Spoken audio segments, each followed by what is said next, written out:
Falling once again, you're listening to World Combat Sports. What is good, everybody? Salute to this Friday. I know some of y'all waiting to go out to the club or with your girl, whatever the case may be. But of course, I got to give a salute to the WCS supporters. One fight, one team. That's what it is. If you're in the building, like, share, subscribe. I know it's routine, right? But yeah, you need to do this. You know what I'm saying? If you choose to donate to the channel, the Cash App is up there. I truly appreciate it. Look at my thumbnail. Just check it out for a second. Just check it out. Because we have an issue here. You know, I was going about my day. I was chilling. I was doing just fine. And then I happened to check out the notifications and everything, and I'm saying, not another. We have too many already in the history. So I have to say, boxing trivia. Who was just elevated to the WBA Super Champion? You have mail. You have mail. You have mail. Yordenis Ugas. You have mail. Yordenis Ugas has been elevated to Super Champion, y'all, via email. Yes, he's not safe. Yordenis Ugas has been elevated to champion. He was already the regular champion. Now he's the legitimized, validated champion. Thanks to Besputin popping positive, he was able to slide into the WBA regular slot.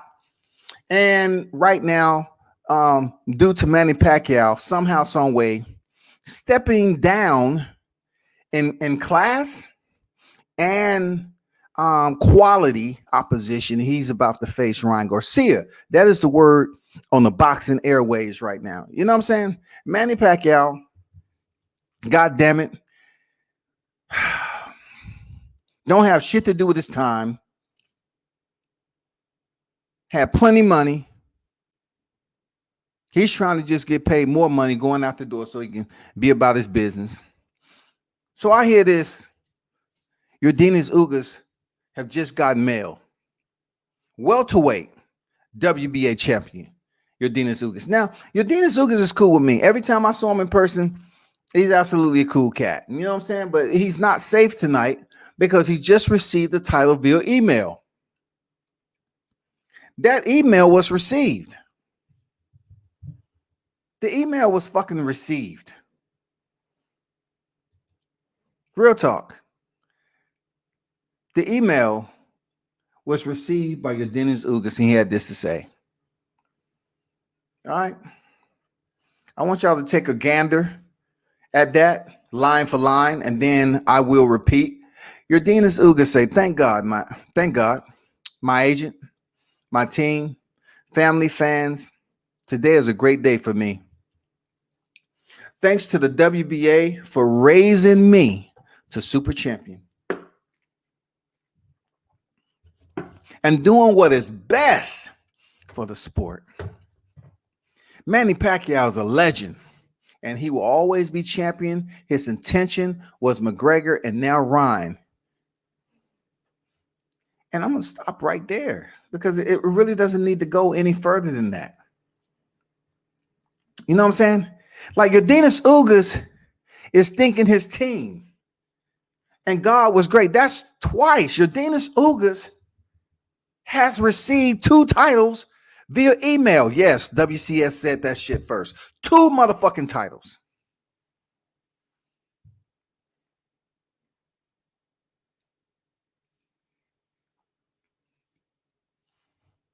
Let me explain to you and read off what the WBA Association has now made applicable to Manny Pacquiao to be in recess.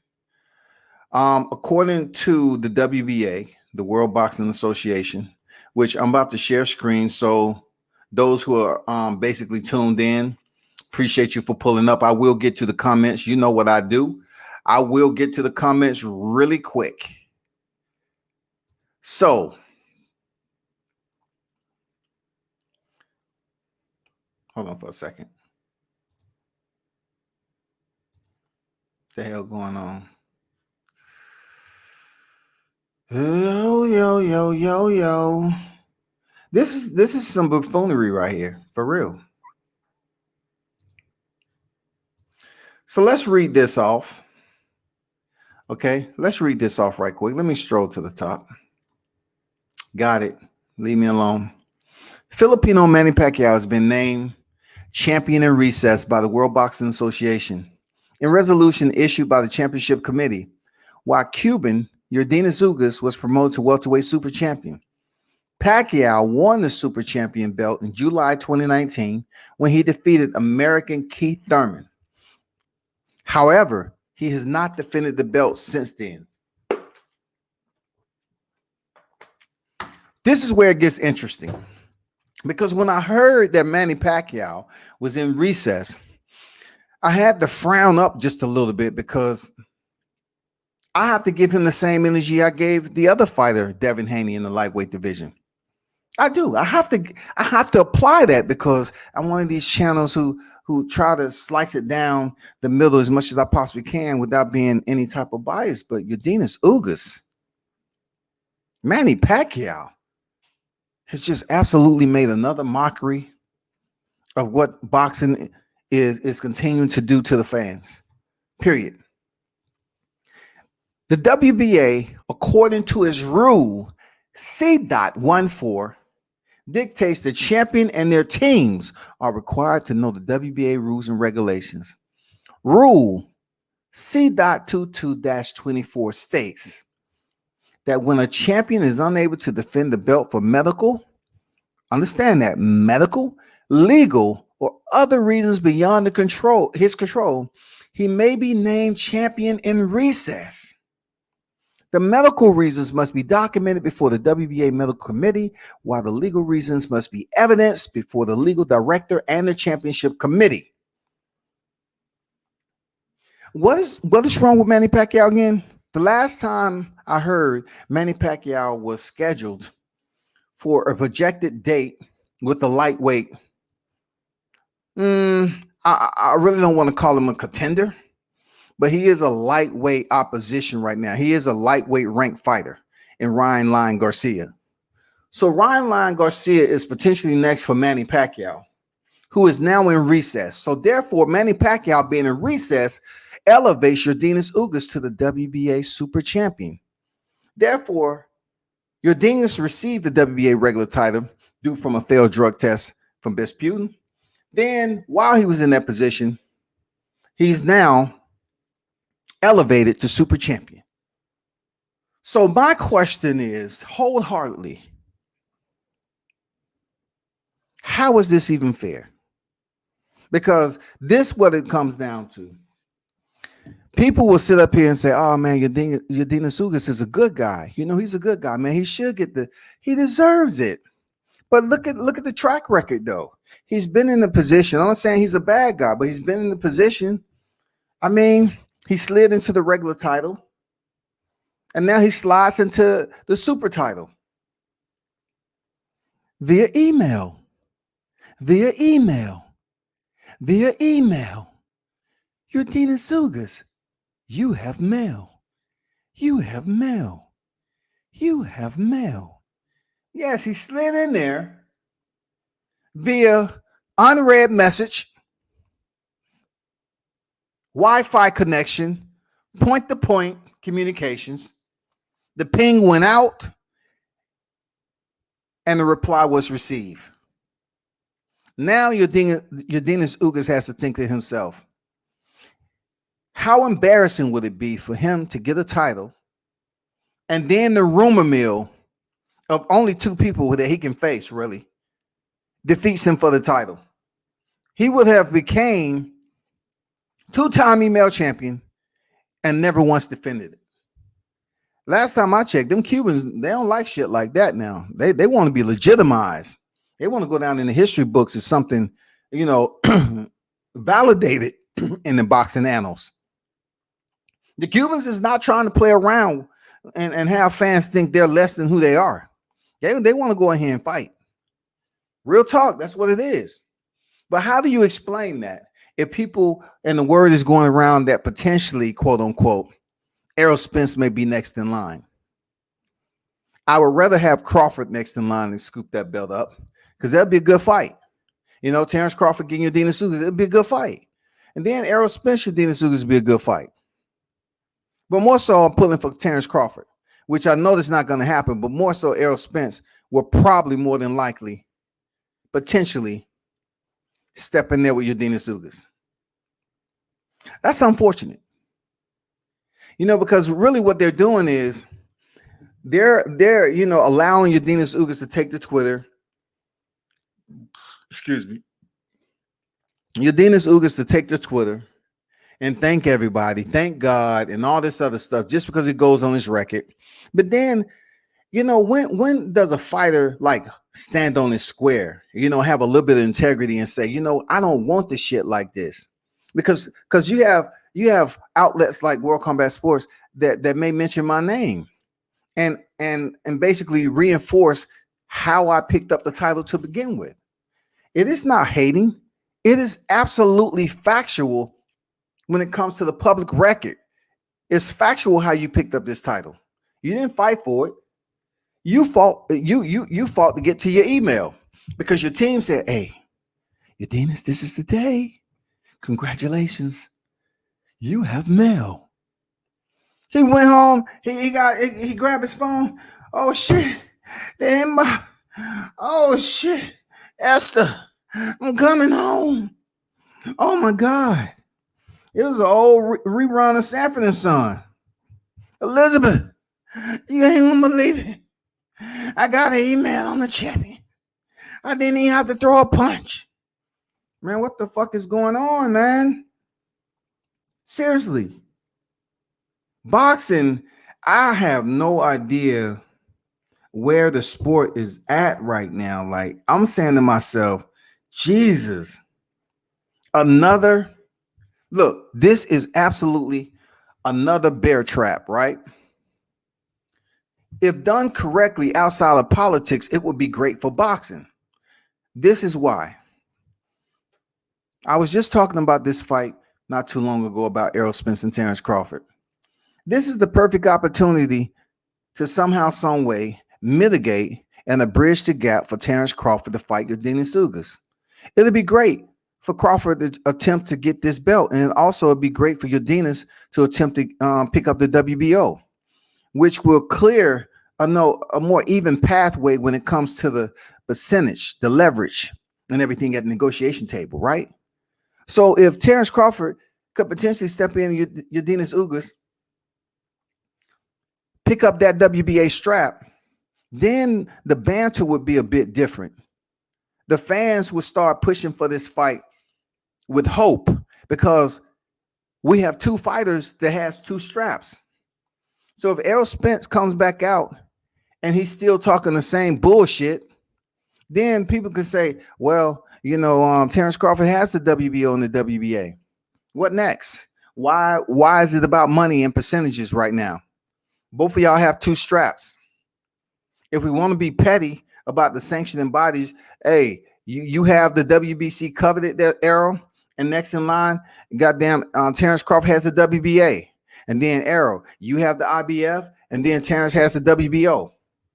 And that's in a nutshell how the sanctioning bodies work in order.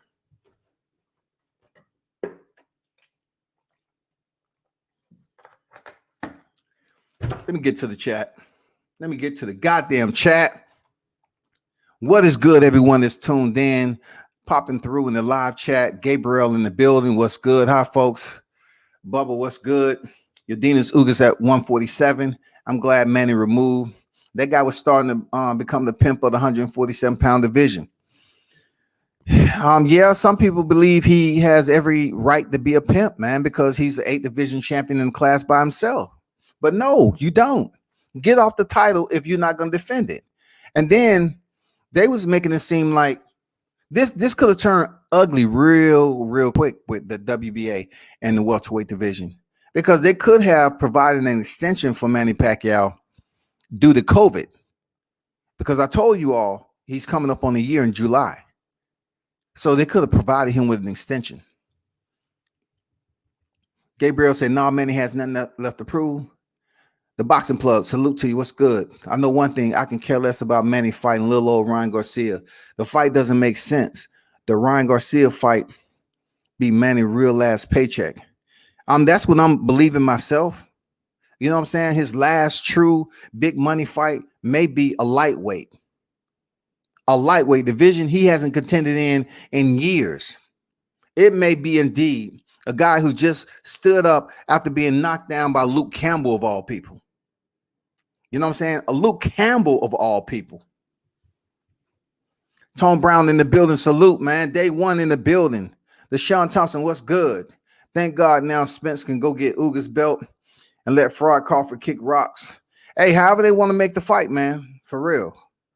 You know, however they want to make the fight. You know, look, if you think I'm gonna basically how you put it, put deterrence up here as if I don't want to see one of the champions get this belt. No, I want to see one of the champions get this belt because it closes the gap for us to get an undisputed match. I want the undisputed. So whoever can get that title first. Like I said, I would rather Bud have it, but if Spence get it, cool. Because once he get it, what's next? I got a little nugget on that, though. I'm going to give you a little nugget on how I'm glad it's the WBO strap. You can read in between the lines. I'm glad Crawford has the WBO strap right now. 21 strong in the building. What's good? Wow, email champ for sure. Deshaun, A-Man Ugas. Now, give Spence that championship belt. What an honor it would be for you. So it wouldn't be an honor. You have to put a prefix on that. And it would be a dishonor for him to give it to Spence without a fight. And that's in a physical form too. Because if he goes in there against Spence and he looks terrible, as if he's taking a paycheck, I don't even think it runs in his Cuban blood to do that. But we've seen it happen. You know what I'm saying? Can you imagine Ugas want Bud instead of EJ? That'd be good. That'd be straight. I'm not sure the fight can happen, but that'd be awesome. If Ugas did us all a favor and chose Terrence Crawford to try to make that fight. What if, you know, I'm not understanding how people are discounting Keith Thurman, though. Keith Thurman has one loss and people's like, oh, he don't deserve a shot at Ugas. He was a former unified champ. He did something to get the titles. He did something. You know what I'm saying? I mean, yeah, he didn't, you know, it took a long time. He was out. He was stripped and everything else. But why wouldn't he deserve a shot at Ugas? Of all people. I mean, y'all being a little bit too hard on one time, man. He was the man at one time in welterweight division. Absolutely. And he held the WBC and the WBA belt. I'm so sick of these paper champions. What in the hell is going on in boxing? I agree, man. Watch how PBC fighters come out to fight for that belt. Hell yeah, they are. Black Star Sports TV in the building. Salute to you, my brother. What's good? Y'all be sure to check that brother out. Subscribe to his channel. Deshaun say, at 21 strong, you're right. Spence is on the way. K to God, what's good? Via email. Absolutely. That shit was goddamn unread. He received a phone call and they say, you're doing this? Yordenis, where are you at right now? You're driving? Pull over. Hurry up, pull over. Guess what? You're WBA super champion. You have mail. Yordenis said, what? Let me look on my phone. Mas amigos. Oh, I'm so happy. Man, how?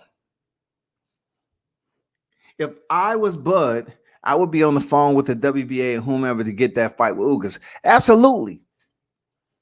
He should be on the phone. Absolutely, I agree. Bud Crawford should be on the phone with somebody. He should even call Bob up and say, Bob, if this was the time to make a fight that I can pick up another strap and you can make some money, partial gate, whatever we need to do, we need to make this fight.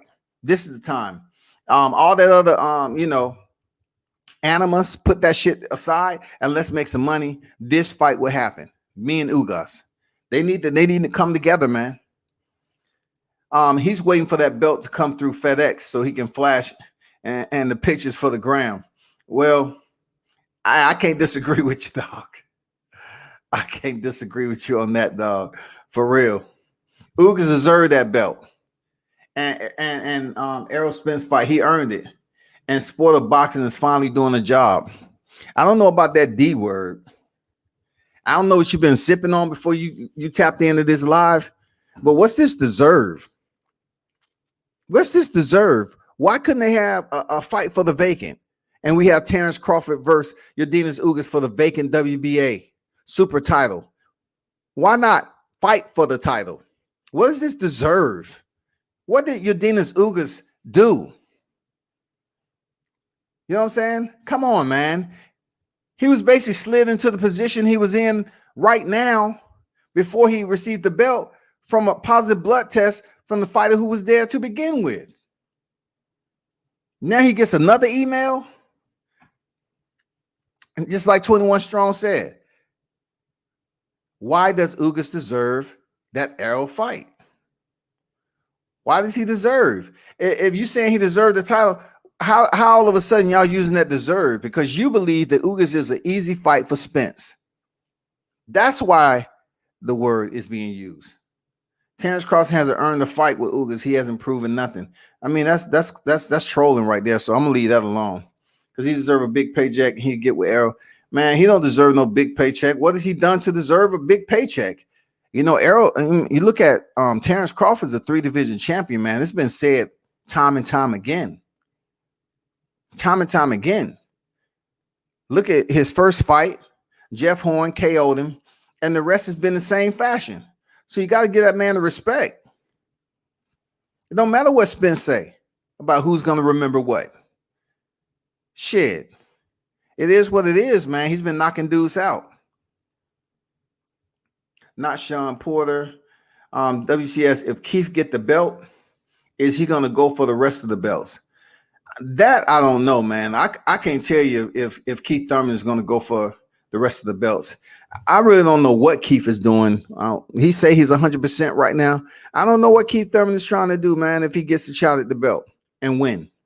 I don't know. I'm pretty sure he's going to demand a high purse from any one of them. If Keith Thurman was the one to step in against Ugas, wins it, where it comes to Errol Spence or Terrence Crawford, they're gonna have to pay for Keith Thurman. They're gonna have to pay for him. You know, 3-time champion. You know, they're gonna have to pay for that. Now, you know, only thing I'm hoping is that it's someone that's simple when it comes to negotiation. You know what I'm saying? I'm talking about just to get the Ugas fight. I really want it to be simple enough so we can hurry up and see this fight happen. But what is undeniable to anyone, everyone is, you know, listening, is the fact that Ugas received the WBA title via email. He is contending in the 147-pound welterweight division. He has just been elevated to the WBA super champion via email. Via email, E-M-A-I-L, email. No, don't try to put shit together just because it's a nice guy. He did not fight for the title. It should have been some type of fight for the vacant title, goddammit, like boxing's supposed to be. We need to stick to the foundation, man, to the history of it, and what we're used to seeing fighters contend for the belt. Not all this. Let's start off the year 2021 with some special invitations coming off the Christmas holidays. We just want to be in the giving spirit. We want to give as many titles away as possible. What boxing fans was used to back in 2020 during the pandemic, a lot of changes took place inside the Oval Boxing office. Now we're leaning toward a more innovative way to disperse our world championship belts. With the conveyor belts running, and the workers hard at work, chiming away. We just want to start reproducing and giving away belts each and every week. What you're used to seeing with fighters just fighting for belts, that's no longer. Now, we're going to start providing championships via email. You have mail. Yes, that is the new standard for what we're trying to do. The WBA is in touch with the WBC, Mauricio Suleiman, and we're actually starting to see how many belts we can reproduce each month and how many names that we can come up for the fans for these fighters to have belts. So when it's all said and done, potentially in the top 15, there may be a belt for every ranking number. 1 all the way to 15, you might have a belt for it. So therefore, we have champions facing champions, y'all. 15 fight 11. It doesn't matter if 11 is fighting 15, because why? They're fighting for a belt. And by the time, if they make it up the chain to number 2, that potential champion may have 6, 7, 8 championships already. He can't unify them, but he can have them just put on his shelf in the home, hang from the ceiling, nail it to the wall, put it in the dash of their vehicle, any way they see fit. We're going to make a belt for goddamn everyone. This is Belt City now. Boxing Belt City. That's what we want to do. We want to create as many belts as we possibly can and just give them away. We're in a giving spirit. Boxing has now changed from the tradition to the revolution. I'm serious. That's where we at right now. They're giving away belts. Ohio Run Boxing in the building, man. What's good with you? There, Marcus. Y'all definitely check out Marcus. Been around for a minute, representing that Ohio boxing footprint over there. And they got some killers over there too. I ain't gonna lie. They came down to the ATL and just gave us all sorts of problems. But shout out to Ohio Run Boxing for the donation. I truly appreciate it. He says, I believe Al Heyman is going to have Thurman versus Ugas. God damn. First, to build up the next PPV for Errol. It wouldn't make business sense to put a no-name fighter on PPV with a belt.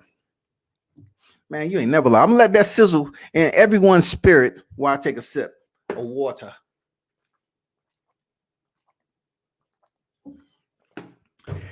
That makes some damn good sense. If Thurman can come back in the picture and let's say that Thurman is able to be victorious, or this may be Ugas' opportunity to elevate his notoriety to the boxing fans. So either way, you ask yourself, who would the boxing fans want to see, just like Mark mentioned, on PPV with Errol Spence? They would probably want to see Thurman. You know why? Because when Thurman was unified champion, he never even gave Errol Spence a time of day. Errol was calling out Keith Thurman. He wouldn't fight him. He would not fight the guy. And then, injured and everything else, his belts were short, like I said earlier. But I think the people will want to see that fight because it's going to be a bit of bad blood. And then we might get the old Keith Thurman back one time, be talking that trash.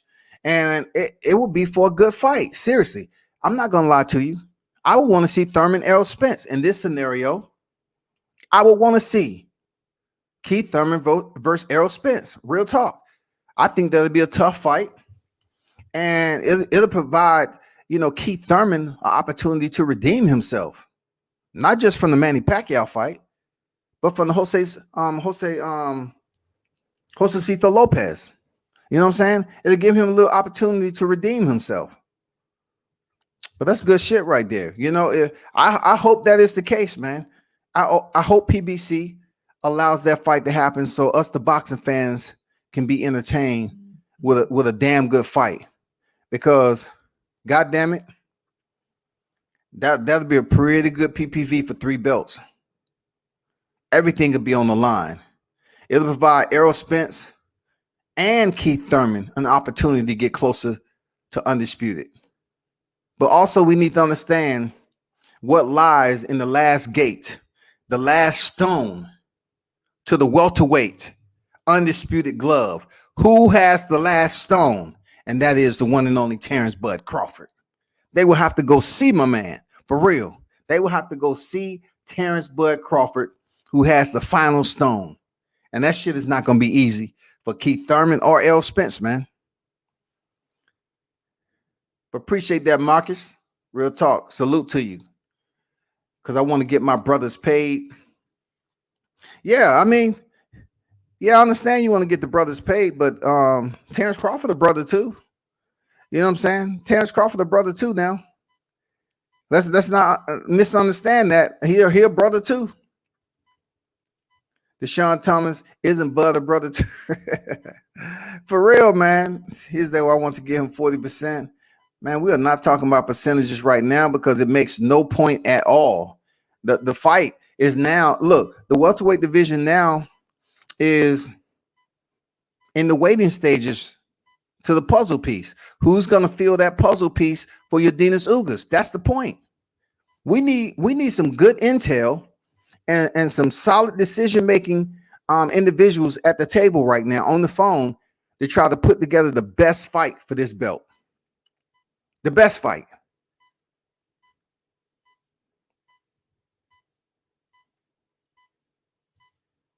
If it's Keith Thurman against Ugas, I'll watch it. Real talk, I'll watch it. I hope it's somebody tough without Errol Spence. You know what I'm saying?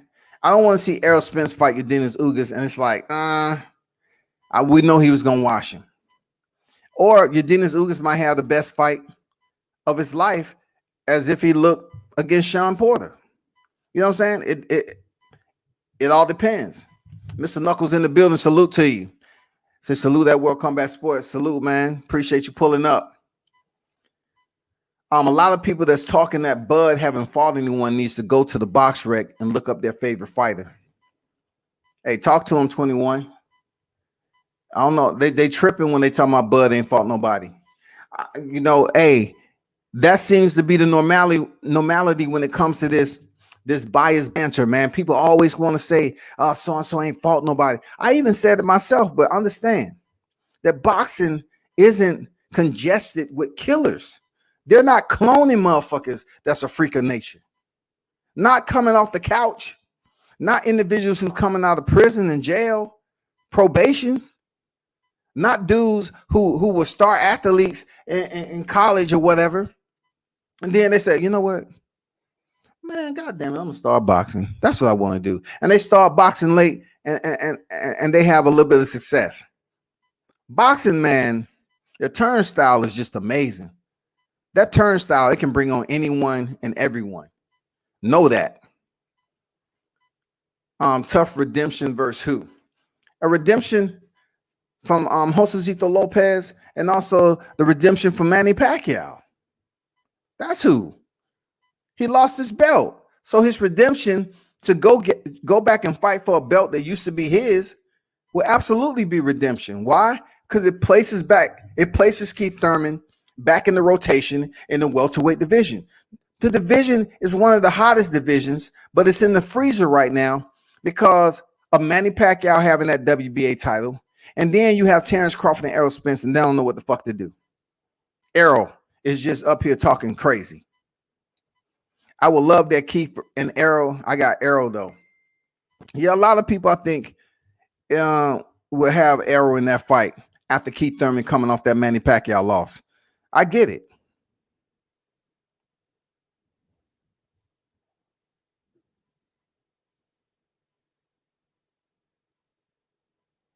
Okay. Let me see. Ain't going to be easy for Thurman, but for Errol, it's pretty easy. I don't know, man. I believe Thurman still has some fight left in him. Serious. I truly believe that. I truly believe that. Ohio Run Boxer, salute and appreciate you once again, man. He says Postal and David Lemieux are good examples because Crawford and Triple G did horrible numbers on PPV. Al Heyman will make sure all his fighters eat around his WBA.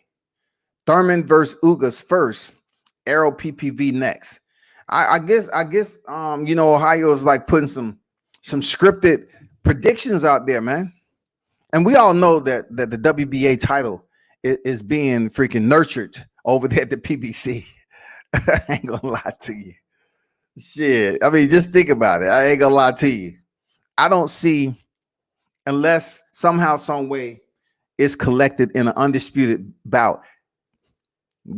I read this right here, and that's a huge possibility for real. Thurman versus Ugas, keep it in house. Everybody's happy. Fight for the title. And then, Errol Spence up next. Be able to get paid again. That'd be 2 big paychecks for Thurman. A decent paycheck for Ugas. And then a motherfucking nice paycheck versus Errol Spence. Now, of course, I don't know how Errol Spence is I don't know what the negotiation process, and I'll be honest with you. World Combat Sports, I really don't get into the numbers. I just talk about the performance and the fighters. I let them handle everything else dealing with the numbers. But shout out to Ohio Run Boxing. Appreciate the donations, my brother. And y'all be sure to check him out, man. He support his Ohio boxers heavy. And he's all around this boxing game. Salute to you. Deshaun Thompson says, I got more time now. Had to put another man down in Dallas on Madden. Thurman beat Ugas easy. I agree. F. Thurman, he didn't want to fight Errol when he had the belt, so forget him and his potential redemption story. I mean, I like redemption stories, and you're right.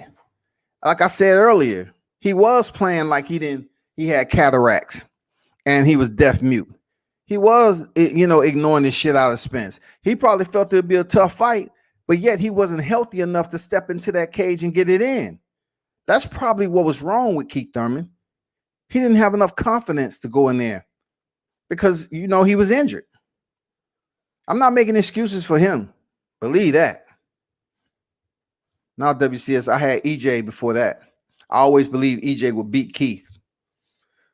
I'm not sure what I said. I don't know if I ever said that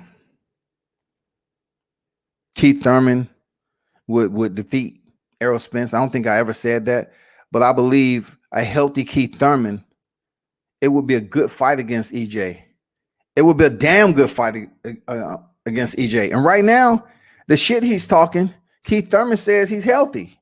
Keith Thurman making it seem like it's the best he's ever felt, and he's ready. I even said this a while ago. It would be good if Keith Thurman can reinsert himself into the lineup. It'd be awesome, man. If Keith Thurman can come back into the lineup, and now we have some quality names with the belts. We have 3 players in the game: Spence, Thurman, and Crawford. Now there ain't no more excuse. If Thurman is next to face Errol Spence after picking up this strap from Ugas might shock the world and say, no, y'all counted me out. I'm on a whole nother spirit. Seriously. He might say, y'all got me fucked up. But in reality, what's going to sell is absolutely what I've been talking about for the longest of time. We have big names at welterweight that haven't fought each other.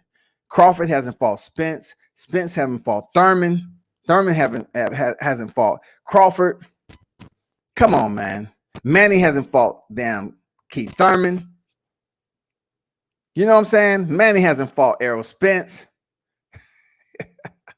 Manny hasn't fought Terrence Crawford.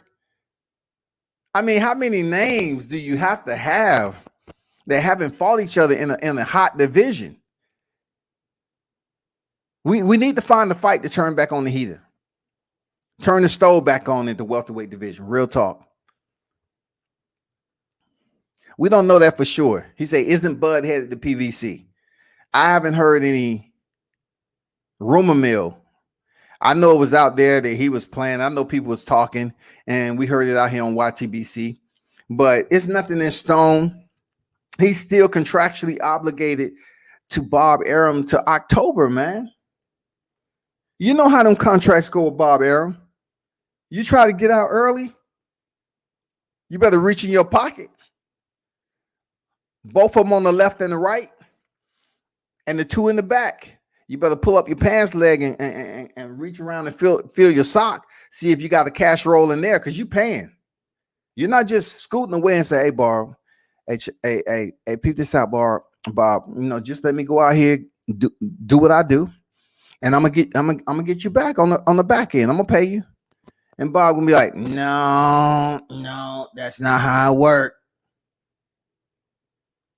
As long as I've been in the game, you think you're gonna get out of my contract without it being paid in full? Get the fuck out my office now. You must have lost your mind." Bob, he's not going to go for that bullshit. Bob is definitely going to get his money. And you're not going out here released from a contract with the verbal agreement and the honor system that you're going to pay Bob back. It ain't fucking happening. Oh my God, it ain't happening. You know what? I would bring up a situation to tell you how gully it could be, but I'm just going to tell you hardcore fight fans to know. All right? This is how gully it can get. Back in the day, when Mayweather would separate himself. Ask the real ones who've been around boxing what happened in that situation. Who showed up to collect and what went down.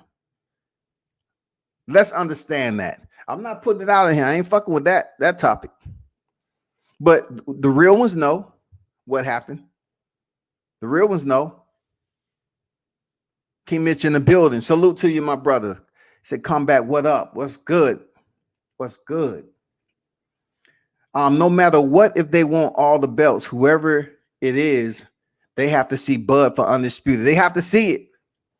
Say one more again. They have to see Bud Crawford for undisputed, man. It's no getting around that. See, all this masquerading and everything, moving around, shifting. You can do that. You can dance all around it. You can dance from Errol Spence to Keith Thurman, Yordenis Ugas, all that shit. You can do whatever you want. But when it's all said and done, and wherever those three titles at, whoever is in possession has to go see Bud Crawford. You have to, man. It's no way around it. You have to go see it. It's no franchise belt in the WBO. Sanctioning body. You have to go see Bud Crawford. There's no franchise belt coming on deck for the WBO. It's no, well, my friends, I know I'm the WBC president, but I am now associated with the WBO. So I am creating a WBO franchise belt to give to Errol Spence Jr. So therefore, he is the superior champion. And also, we are deeming him undisputed. If you want to see people die, you go right ahead. If you want to see people die, go right ahead and do some bullshit like that. If you want to see people leave boxing alone and don't fuck with it no more, come up with something with the WBO that excludes them from seeing Terrence Crawford for undisputed. We are not trying to revisit the lightweight division. We want to stay right here with all the titles that we grew up with. No franchise, no nothing. Everything is straight history right here. Just like the damn junior welterweight. It's straight history. Just like the dang super welterweight.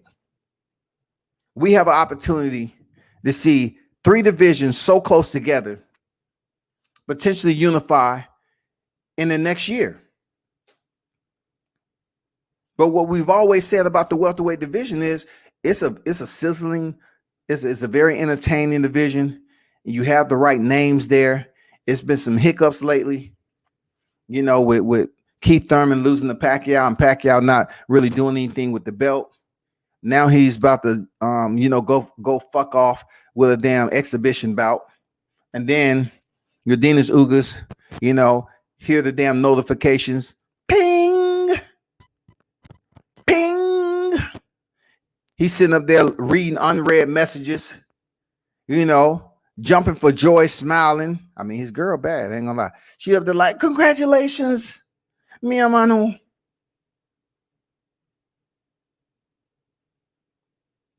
You deserve it. In the back of his head, Yordenis Ugas may feel good about accepting that shit via email. I heard people on the other channels, like, people going to say he's a paper champion. You damn right. He received it via email. He is not safe. He received it just like Devin Haney. Like various other fighters received that shit via email. People like bringing up Lennox Lewis. We have to understand that we need a fight for validation, since they didn't have that man fight for the vacant. They had Lomachenko fight Luke Campbell for the vacant, but we can't have anybody fight Yordenis Ugas for the vacant WBA title because y'all trying to come up with a master plan. I'm telling you, man, in the welterweight division, they're trying to come up with a master plan to fuck somebody over. They're trying so hard to come up with a master plan. But this is my master plan, right? This is what I want to see. I want to see whoever's going to fight Yordenis Ugas, a top name, just like Marcus said earlier, right? So let's get the top name, and then let's make the fight happen with Terrence Crawford. Now, this is my master plan. Terrence Crawford goes up there and defeats Errol Spence. He now becomes a 2-division undisputed. Omaha, Nebraska, stand up. He now becomes a 2-division undisputed world champion. Now, then next, Errol Spence can go off to the 154-pound division and, play around up there until he retires. Or there might be a rematch clause in there. We might be able to see 2 solid bouts for undisputed. That would be great. That would be big money for both of them. That would be great for Terrence Crawford and Errol Spence. PPV. It'll be a lot of shit talking. It'll be bragging rights. It'll be all that shit. You know what I'm saying? That'll give us something to look forward to. And then we can stop dogging the damn welterweight division, because now we already have an answer. Terrence Crawford is everything I said, that he was better than Errol Spence. And then he can get the belt and then come back. Andrew Charles in the building, salute to you. Crawford versus Virgil Ortiz. Listen, they trying to build up Virgil Ortiz. They believe that he's ready for a step-up fight. I'm not going to frown on that fight. I'd like to see that. But Virgil Ortiz is right behind, or was right behind, Yordenis Ugas. I would have liked to see Virgil Ortiz and Yordenis Ugas fight for the WBA title. You know what I'm saying? Like, goddamn. Don't just give it to the man and press send. Keith Thurman is a good fight for both Crawford and Spence. And Thurman beats Pac-Man in a rematch. Okay. All right. I believe he beats Pac-Man now because Pac is damn about to drop down to 143 on some bullshit. Andrew Charles in the building. Salute to you, my brother. Yo, WCS, my nephew is a lawyer, attorney, what have you, and said Bud have a great case for breach of contract for those statements Bob made. And he's going to have to put up the money for that litigation. You know what I'm saying? That legal team. And to basically set it in motion. But appreciate that info. Hey, that's good shit. If Bud wants to waste time going that route. You know, he's trying to make money, not spend money like that. He has a lot of kids too. He has a family to take care of. He have a team of guys, that he support. You know what I'm saying? I don't like the way you put that It's more like you have to see Errol the Truth Spence for undisputed. Well, you know, he can fight for whatever he wants, but like I said before, the tone doesn't change. You know, I believe Bud Crawford is a better boxer than Errol Spence. And if they do link up, we'll see who wins. King Mitch say, I've always thought Keith Thurman was a good fighter. He ain't been right for a while now. I need to see him before I say he'll watch a good fighter at welterweight. I think he'll do very well against Yordenis Ugas. That's my thought on that. I think he'll do very well, man. A breach of contract getting brought up again with Bob Arum. You know, Wilder was saying the same thing with Fury. Well, Wilder's in arbitration. As much as people don't want to believe it, he is. He's still in arbitration, and it just goes to show you how much of a warrior he is. He faced what he faced, you know, in the rematch, and enacted his rematch clause. And it's not as easy as just people was putting it out here in the media. Like, oh man, Wilder, go ahead and run away, man. Leave the game. We want to see freaking Tyson Fury, Anthony Joshua. No. Have you seen or heard a fight being made for Tyson Fury? No, all you hear is this clickbait, or what they like to do across the pond. They just toss a minnow in the damn pond for some ripples. Just so everybody can say, huh? Everybody cast their hook. Cast their hook out there. Let's try to see what's out there. It's making a little ripples. No, they're in arbitration.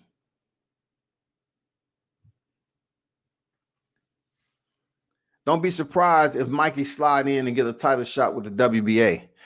Now, I heard that, you know, Mikey at one point in time he wanted to fight Terrence Crawford. You know, if it's whoever against Terrence Crawford. But ultimately, I don't see anybody defeating Terrence Crawford outside of getting a match with Errol Spence. I don't see anybody else outside contending before that undisputed happened. Getting, you know, I don't see them lifting that belt from Terrence Crawford. I don't see Virgil Ortiz. I don't see Mikey Garcia. I don't see anyone.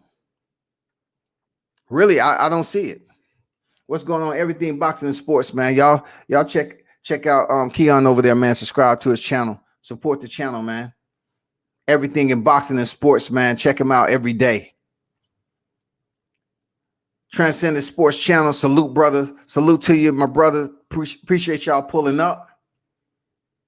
That's a lot of hoping you're doing for Bud Crawford.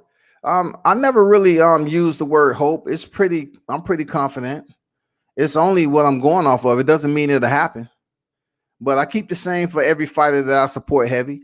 You know what I'm saying? Nothing changed. Absolutely nothing. It's not going to change. Mitch said, Virgil Ortiz is a good fighter. He is ready for a step up. Crawford and Spence is a step too big, though. Plus, Virgil ain't gone 12 rounds yet. I like him, though. Yeah, Virgil is focused, man. He seems like he's focused. He had a good outing. I believe it was against Sammy Vargas, right? So he seemed focused. He's over there in the Garcia camp, Robert Garcia. And, you know, they're focused on raising him up to be the next big deal. I'm not saying he's going to be bigger than Canelo. He hasn't did what Teofimo's been able to do yet. But they have, you know, very solid words of encouragement for Virgil Ortiz, man. But really, we're not going to see anything that puts him in the conversation as being up there with the top guys until he step up for Thurman, Yordenis Ugas, Errol Spence, Crawford. You know what I'm saying? I mean, even Danny Garcia. Real talk. Or how you run boxing and say, no, that ain't happening. You know, hey, Virgil Ortiz will get his shot, though. He's a young lion, you know, in the game, man. He will get his shot, real talk. You just have to be patient with Virgil Ortiz. Just be patient. He will get his shot sooner or later. They're going to make sure of that. But the one positive aspect is that he's with Robert Garcia. He should be getting better, improving his skill. And it's only a matter of time before we see him in there with a big name.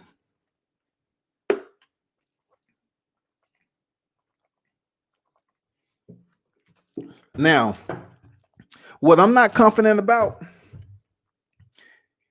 with y'all, I'm not confident in saying that we're going to move any closer to seeing an undisputed bout this year. You know what I'm saying? I don't think it's happening. I'll be honest with you. I'm not confident in my heart. I'm just not getting the warm and fuzzy, man. I'm not getting that burning sensation like a fresh shot of Hennessy. You know what I'm saying? I'm not getting that burn sensation like a shot of Patron. I'm not getting that feeling, that tingling sensation like, man, I feel good about this. This shit going down in 2021. I'm not getting that. I'm not getting that tingling, burning sensation. When you start to get that little buzz going on, you say, oh man, I'm feeling right. It's fight night 2. We got undisputed. I'm not getting that. That's the feeling I want to have. You know what I'm saying? Like, damn, we about to get undisputed, man. It's finally going down. Hopefully the vaccines are out. We don't come down with no motherfucking COVID shit. The fight is not happening. National Guard has been dispersed because a riot will happen. So we've dispersed a total of 500,000 troops all over the nation because this undisputed welterweight bout isn't happening due to COVID. I hope the vaccine is out. I hope everything goes down. The names that are supposed to be in place are in place. It would be great to see Thurman, Spence, and then the winner of that face Crawford. That's what I want to see. As you probably seen today, they said the WBS named Manny Pacquiao a champion in recess. I read you the recess, and to be honest with you, I don't really see where Manny Pacquiao falls beneath the guidelines. I really don't. Now, if we're talking about Devin Haney, he fell within the guidelines because he did have an injury. But with Manny Pacquiao, what is injured? His pride? You know what I'm saying? Because he's cashing out a paycheck, and then they try to make it seem like, well, let me go back to where I was before. Okay, let me take this down and go back to where I was on the stream. But this is what I want you all to see right here. Rule C.22- and then I just want to highlight this right here. Belt for medical, legal, or other reasons beyond control, he may be named champion in recess.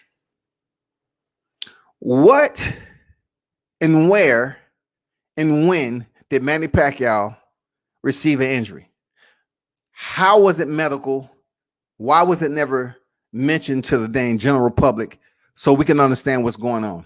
No, this was clearly a freaking mastermind event where Ryan Lyon took to social media, bullshitted us all with deceptiveness, went on Mike Tyson's damn hot box, talking all that bullshit, making it seem like he was really gonna step in there with a killer, and then turn around and say, you know what?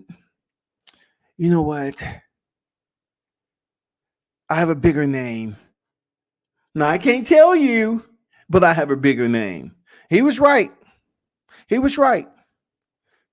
He has a bigger name. He's still Ryan Lyon Garcia, though.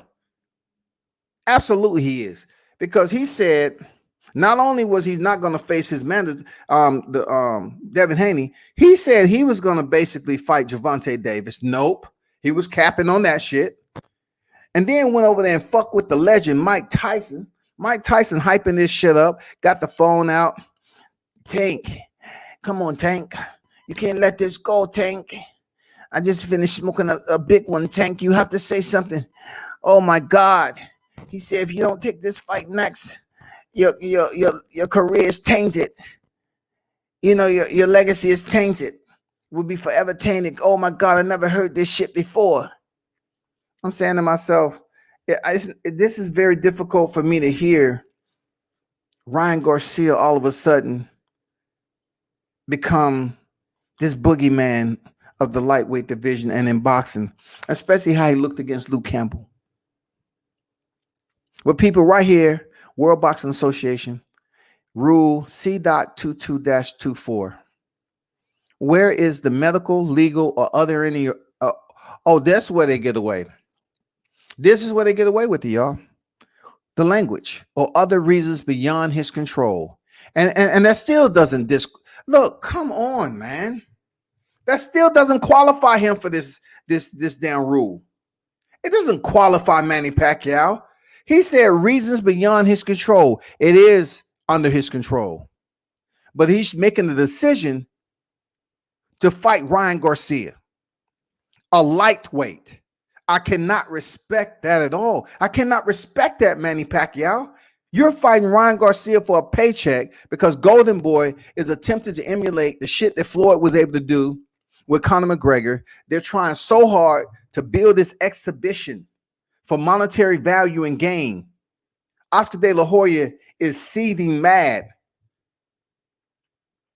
that Floyd Mayweather put his fight in front of Canelo Alvarez and Gennady Golovkin. How dare you, Floyd?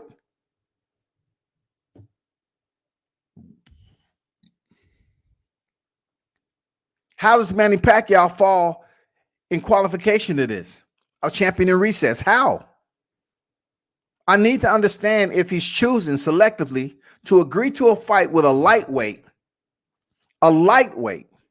when he's currently a world champion in recess at 147-pound welterweight. How does he qualify for this? How does he qualify for recess, dog? I have to be clear and I have to be honest. As much as I was damn critical of Devin Haney, he at least had a shoulder injury to put him in recess.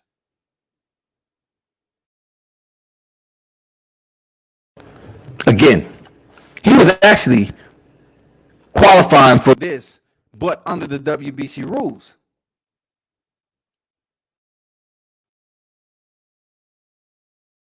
And I'm just understanding, like, beyond his control, he may be named champion in recess. Boxing just continues to goddamn just bullshit us, man. I'm telling you all the truth. Boxing is on a whole nother level, man. Like, if you ever wanted to come out the box on some bullshit, come out the first month.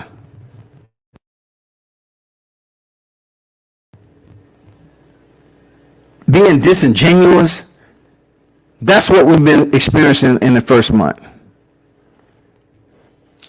Are you right, bro? As long as Crawford keep moving the way he moving. Does Pacquiao really need title? The title should be vacant and Pac fully stripped. I agree, man. I agree. The belt should be fought over. We agree on that. Real talk. I agree. Okay, cool. You're talking about Mikey Garcia. I feel you. But once again, appreciate your support and donation there. Ohio Run Boxing. He said you read that late. I was talking about Mikey Garcia. Oh, Mikey Garcia not happening. I got you. Recently, I don't know if y'all seen, but Mikey Garcia came out and he would say, you know what? You know, I've always been like politically correct, and you know, he's pretty much saying he always been a nice guy. You know, he said, but fuck that. He said, fuck Aram. He was speaking to him in a derogatory way, you know, with expletives. And he said, a new year, new me. So Mikey Garcia trying to say that he's going to assume the bad boy role and talk his shit now. It's a little bit too late for that, Mikey. No one's going to believe that. But, hey, one thing we respect, and I respect, is you're a 4-division champion, and you ain't you're not a bum. You're a legitimate 4-division champion, no matter how they want to look at it. And then you attempted to take the risk to come up to 47 and fight Errol Spence first. But like I said before, people, I'm telling you, Mikey Garcia is going to hang around long enough, and he's going to become a 5-division champion. He will become a welterweight division 147-pound champion. Watch what I tell you. He's going to solidify that 5th division. They're just taking their time. They're assessing, and they will execute. Mark my words. Mikey Garcia will become a 5-division champion before he retires. I couldn't tell you what belt he's gonna get, but he will, man. Yep, and now Haney back trying to end the prospect. Let me see. Keith Thurman had the WBA for 2 years over so-called injuries and only gave up the WBC. Yeah, I wouldn't blame him for just giving up the WBC, because if you can hang on to the WBA as long as you possibly can, right? And then hopefully you can, get some out of it. It wouldn't be smart though, Marcus, because you hold on to it. Don't you still have to pay sanctioning fees on those belts? So for him to hold on to a belt that you're not even in the ring defending, you still got to pay sanctioning fees on that. It doesn't go anywhere.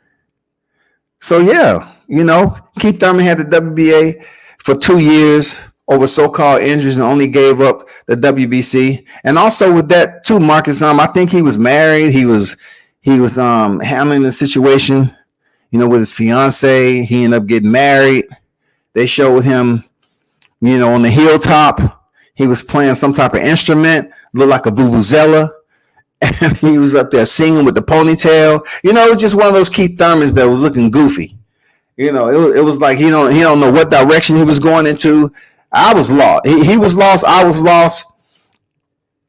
I couldn't tell you what the fuck was going on in his head, but he said he was injured. You know what I'm saying? He said he was injured. I don't know, man. Mikey needs to go and sit down, please. No more 147. Hey, Mikey Garcia, man, I respect Mikey, man. It takes some cojones that go up to the welterweight division and face who they consider the boogeyman back in the day, whenever that name was out there. It takes some balls to do that shit, to go up there and face Errol Spence, from 2 divisions. It takes some balls. It takes some courage. It takes some intestinal fortitude, man, some will. Seriously. For you to step in there and say, you know what, I'm going to put it all on the line. I'm undefeated. That just goes to show you Mikey Garcia wasn't really concerned about the O. His legacy is established. He wasn't concerned about losing his O. He's concerned now about adding one more division to his damn legacy before he gets out of the sport. Mikey Garcia is a future Hall of Famer, whether people like it or not. Even Adrian Broner. Adrian Broner is a 4-division champion. Whether you like it or not, boxers aren't really, I'll take that back, okay, before I say that. It depends on how you affect boxing in a negative way. You can have some shit go down outside of the sport and still make it in the Hall of Fame. First ballot. We know. We just seen it. It's all about if you fucking off boxing and basically you're not doing it in the spirit of boxing, so to speak. That's where they can kind of blackball and say, nah, you ain't getting in the damn Hall of Fame right now. You done pissed off too many people. But if you fucking off in the streets and you done had some shit go down, we done seen it, man. Come on, let's be honest with ourselves. Mike Tyson of all people, let's be honest. Mike Tyson was out there doing him. He was all over the place. Who and what's going on? Come on now, Hall of Famer for sure. Come on. As we speak. D-Ray in the building, salute to you. What's good? Mitch say Mikey ranked 4th in the WBA behind Jamal James, Butayev, Maestri, who's only 3-0. He get a shot before those guys. Ugas would not rush to unify. Man, that ranking system is absolutely, I mean, it's like one of those old TVs with a coat hanger and antenna, man. That shit is extremely distorted. The ranking systems, they can pull anybody anywhere, man, and all of a sudden you're like, damn, where did this guy come from? Where did this guy come from, man?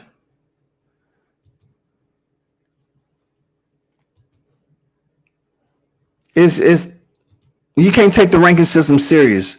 Even though I use the ranking systems a lot, when it comes to the pound for pound. But I basically speak on them in comparison of from the BWAA to the Ring Magazine, you know what I'm saying, to ESPN. I mean, I try to keep it consistent. But yeah, I agree with that, Mitch, for real. D-Ray. King Mitch, salute to you, champ, fam. What up? Adrian Broner, Hall of Fame stopper. Yeah, man. Adrian Broner will be a Hall of Famer, man. If you follow boxing close enough to Sean, how many divisions was Paulie Malignaggi? How many divisions was him?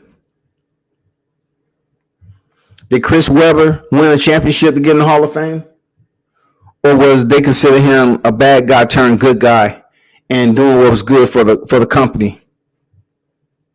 And he ended up being in the Hall of Fame. A lot of people are not going to agree with him being in the Hall of Fame, but he is. You know what I'm saying? That's just the way it is. Adrian Broner is a 4-division champion, whether people like it or not. He is a 4-division champion. And Adrian Broner went from lightweight up to down welterweight and came back down to junior welterweight and got a belt.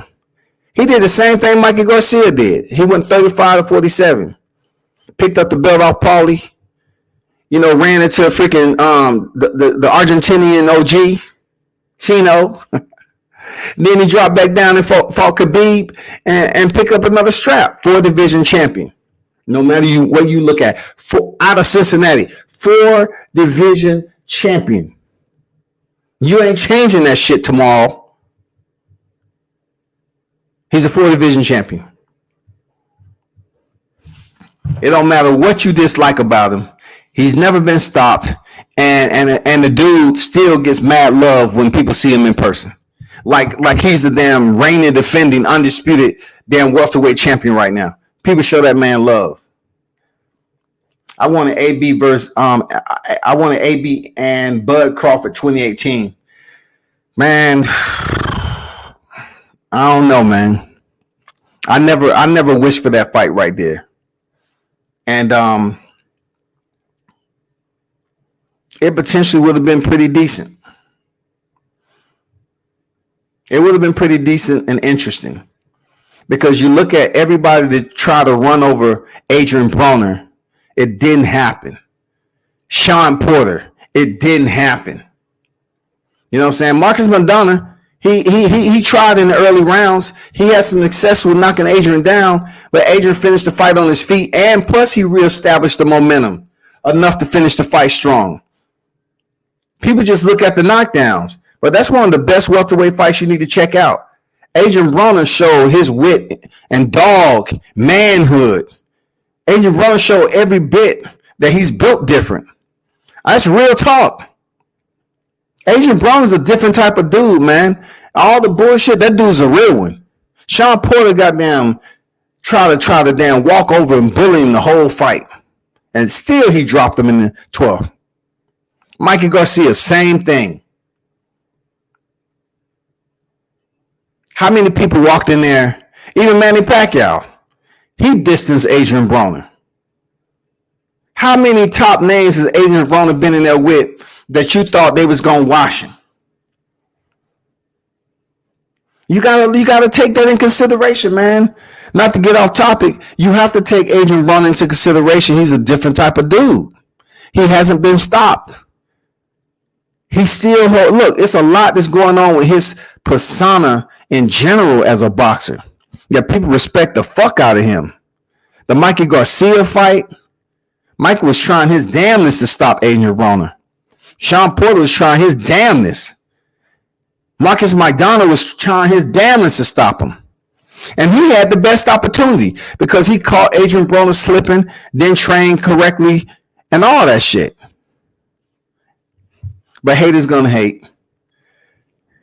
Let's say F Chris Webber, he ain't in the Hall of Fame. Yeah, he is, man. Chris Webber is in the Hall, dog.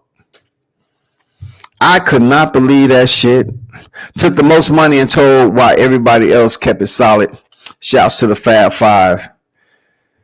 Yeah, that's unfortunate, man. You know, Chris Webber thought he'll call a timeout that they didn't have. And somehow, some way, never won a championship. But it was a time where I was thinking about and what's his name? Damn, I forgot the dude's name. But anyway, yeah, it's unfortunate that you go through a career and you have so much notoriety from being with the Fab Five in Michigan, and you get into the NBA and you don't live up to the extension of the notoriety you received in college. Not only that, you don't win the championship, and then turn around and you become a corporate guy, and you make it into the Hall of Fame without a chip. And I'm like, what did he do to be in the Hall of Fame? You know what I'm saying? I mean, hey, whatever, man. Now they just feel sorry for Broner. Last memory I have of him is Pacquiao saying, "Y'all know I beat that boy." I mean, Adrian Broner ended the fight on his feet, though. Yeah, he was doing it for the hood, and if you ain't never been to Cincinnati, man, you have to understand. Like when I went to Cincinnati, I've been there several times. It just comes down to a point of the fighters that they have over there and what they're actually fighting for. You have to have some sense of hunger to want to fight to get out of somewhere. And boxing is somewhat of an outlet for many fighters. And you're not going to find too many rich kids going to the gym and sacrificing all those hours and then stepping into the damn sparring session and giving 100%. They just going to say, nah, I ain't sparring, but you got a fight coming up. I know that, but I'm going to be all right. And then they get to the fight. I can't make it because they goddamn, they have money already. But you take some kids that's fighting and get out of that environment. Their motivation is different. Their wake-up energy is different. Their daily routine is different. Their mindset and what they're thinking about to get out that place is different. So when they go in the gym, they're relieving stress and they're trying to get better because they want to be the best at what they do. That shit wasn't easy. It's easy for y'all to say that the Adrian Broner's this, that, and the other. But goddamn it, go over to Cincinnati, hang around a little bit, see what some of those amateurs look like, and you're going to be like, okay, the Cincinnati boys ain't no joke. Shout out to Michael Stafford, Levi, all them cats is over there. AB the Hood, this one for you. Hey, man, to be honest, you say AB ain't from my hood. Hey, I don't know anybody vouching for you being in the hood. Your avatar, you might be a suburban type cat. You might be in a damn 15,000 square foot home and shit. You know what I'm saying? You don't seem like you in a struggle. I didn't hear any noise in the background, nothing. You know what I'm saying? You might have been getting a foot massage when you was on here talking the other day. You don't seem like you had any struggle just yet. It seemed like I heard the iron in the background. You might have had your maid ironing out your clothes for today. When they say I came out the mud, you can't relate to that. You say, well, if it's mud out there, well, I'm going to my car. Well, I just have to tell them to pull the limo up to the damn garage so I can get in. No, you don't seem like you've been through the struggle there, Deshaun. I don't see it, dog. I don't see it. I don't get that out of you that you came out of the mud like some of the places up there in Cincinnati. Them cats up there fighting with a different type of damn hunger. I ain't gonna lie. They came down here and put the funk on ATL fighters. When I went up there for the Golden Gloves, them dudes, man, please. They got some cats up there ain't playing. Shout out to Soul City Boxing that's over there in Ohio too. You know what I'm saying? Coach Roshan Jackson. I got Haven Bradley up there. Ota Jones III. Charles Conwell. You know what I'm saying? O'Shea Jones. Isaiah Steen. You have all those cats that's making moves. You know what I'm saying? You're not going to know that unless you goddamn just drop in and damn pay close attention to the footprint. Shout out to Ohio boxers. You know what I'm saying? Ohio run boxing. You know what I'm saying?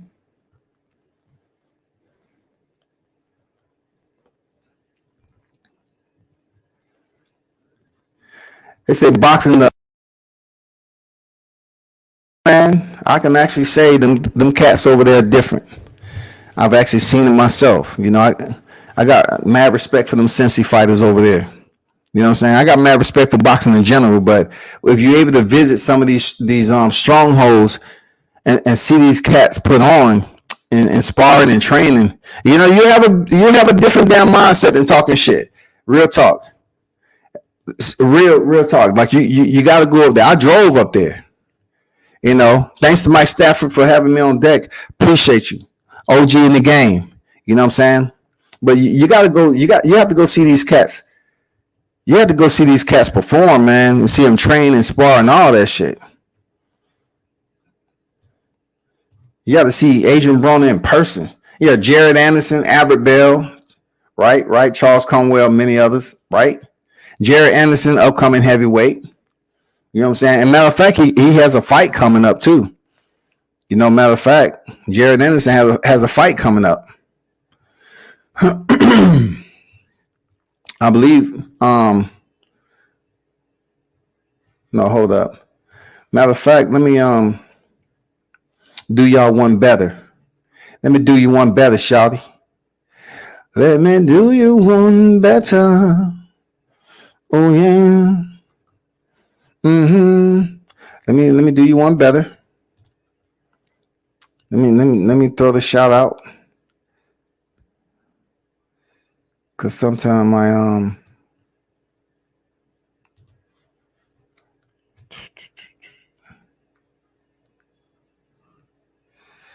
if I can't find it, then that's okay too. But I just want to put it out there. Let me see.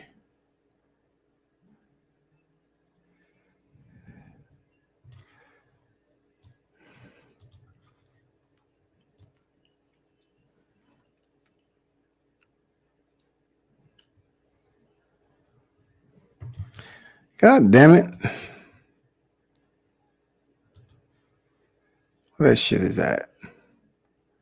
Well, unfortunately, I might have to chill on that. Because I thought I had. Oh, I know. That's right. It's not even in here because. Okay, I got you. I got you.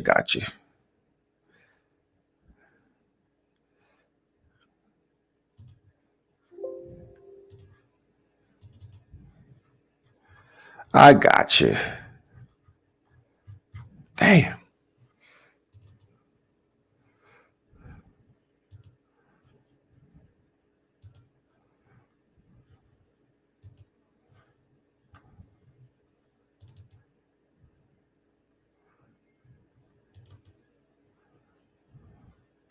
The 130 pounds. Where?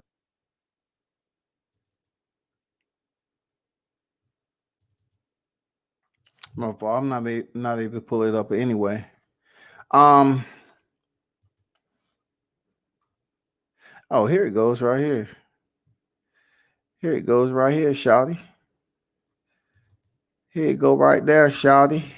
Let me just say this right here so I can put it out there for the up and comers. You know, it's about to step in the ring.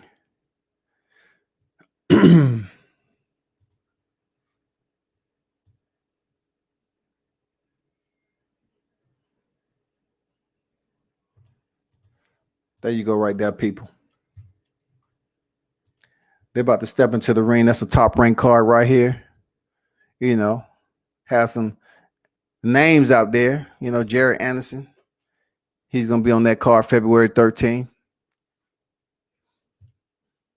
Pro debut of Troy Isley in the building. Adam Lopez, Jason Sanchez.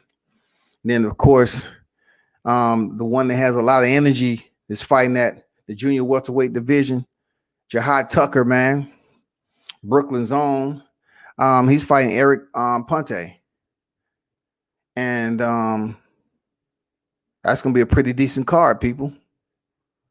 You know, so I'm just giving them a shout, you know, putting the top ranked card up there. That's what media does, people. That's what media does. That's what we do. Yeah, Montana Love. I haven't seen him in a minute, man. What he got popping? I know he had a fight. He earned a victory. I mentioned Isaiah Steen, but what's going on with Montana Love, man? When his next fight? Alexander in the building, salute to you. When is Steen next fight? I mean, not Steen, Montana Love. Because I can pretty much find out without, but Montana Love, I thought he had a recent fight. I'll say back in what 2019 was it? If I'm not mistaken, 2019. I'm not sure.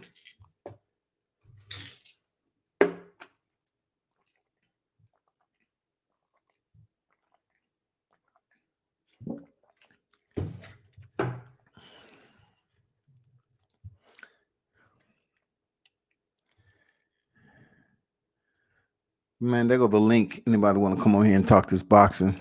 There is the link. There's the link. There's the link.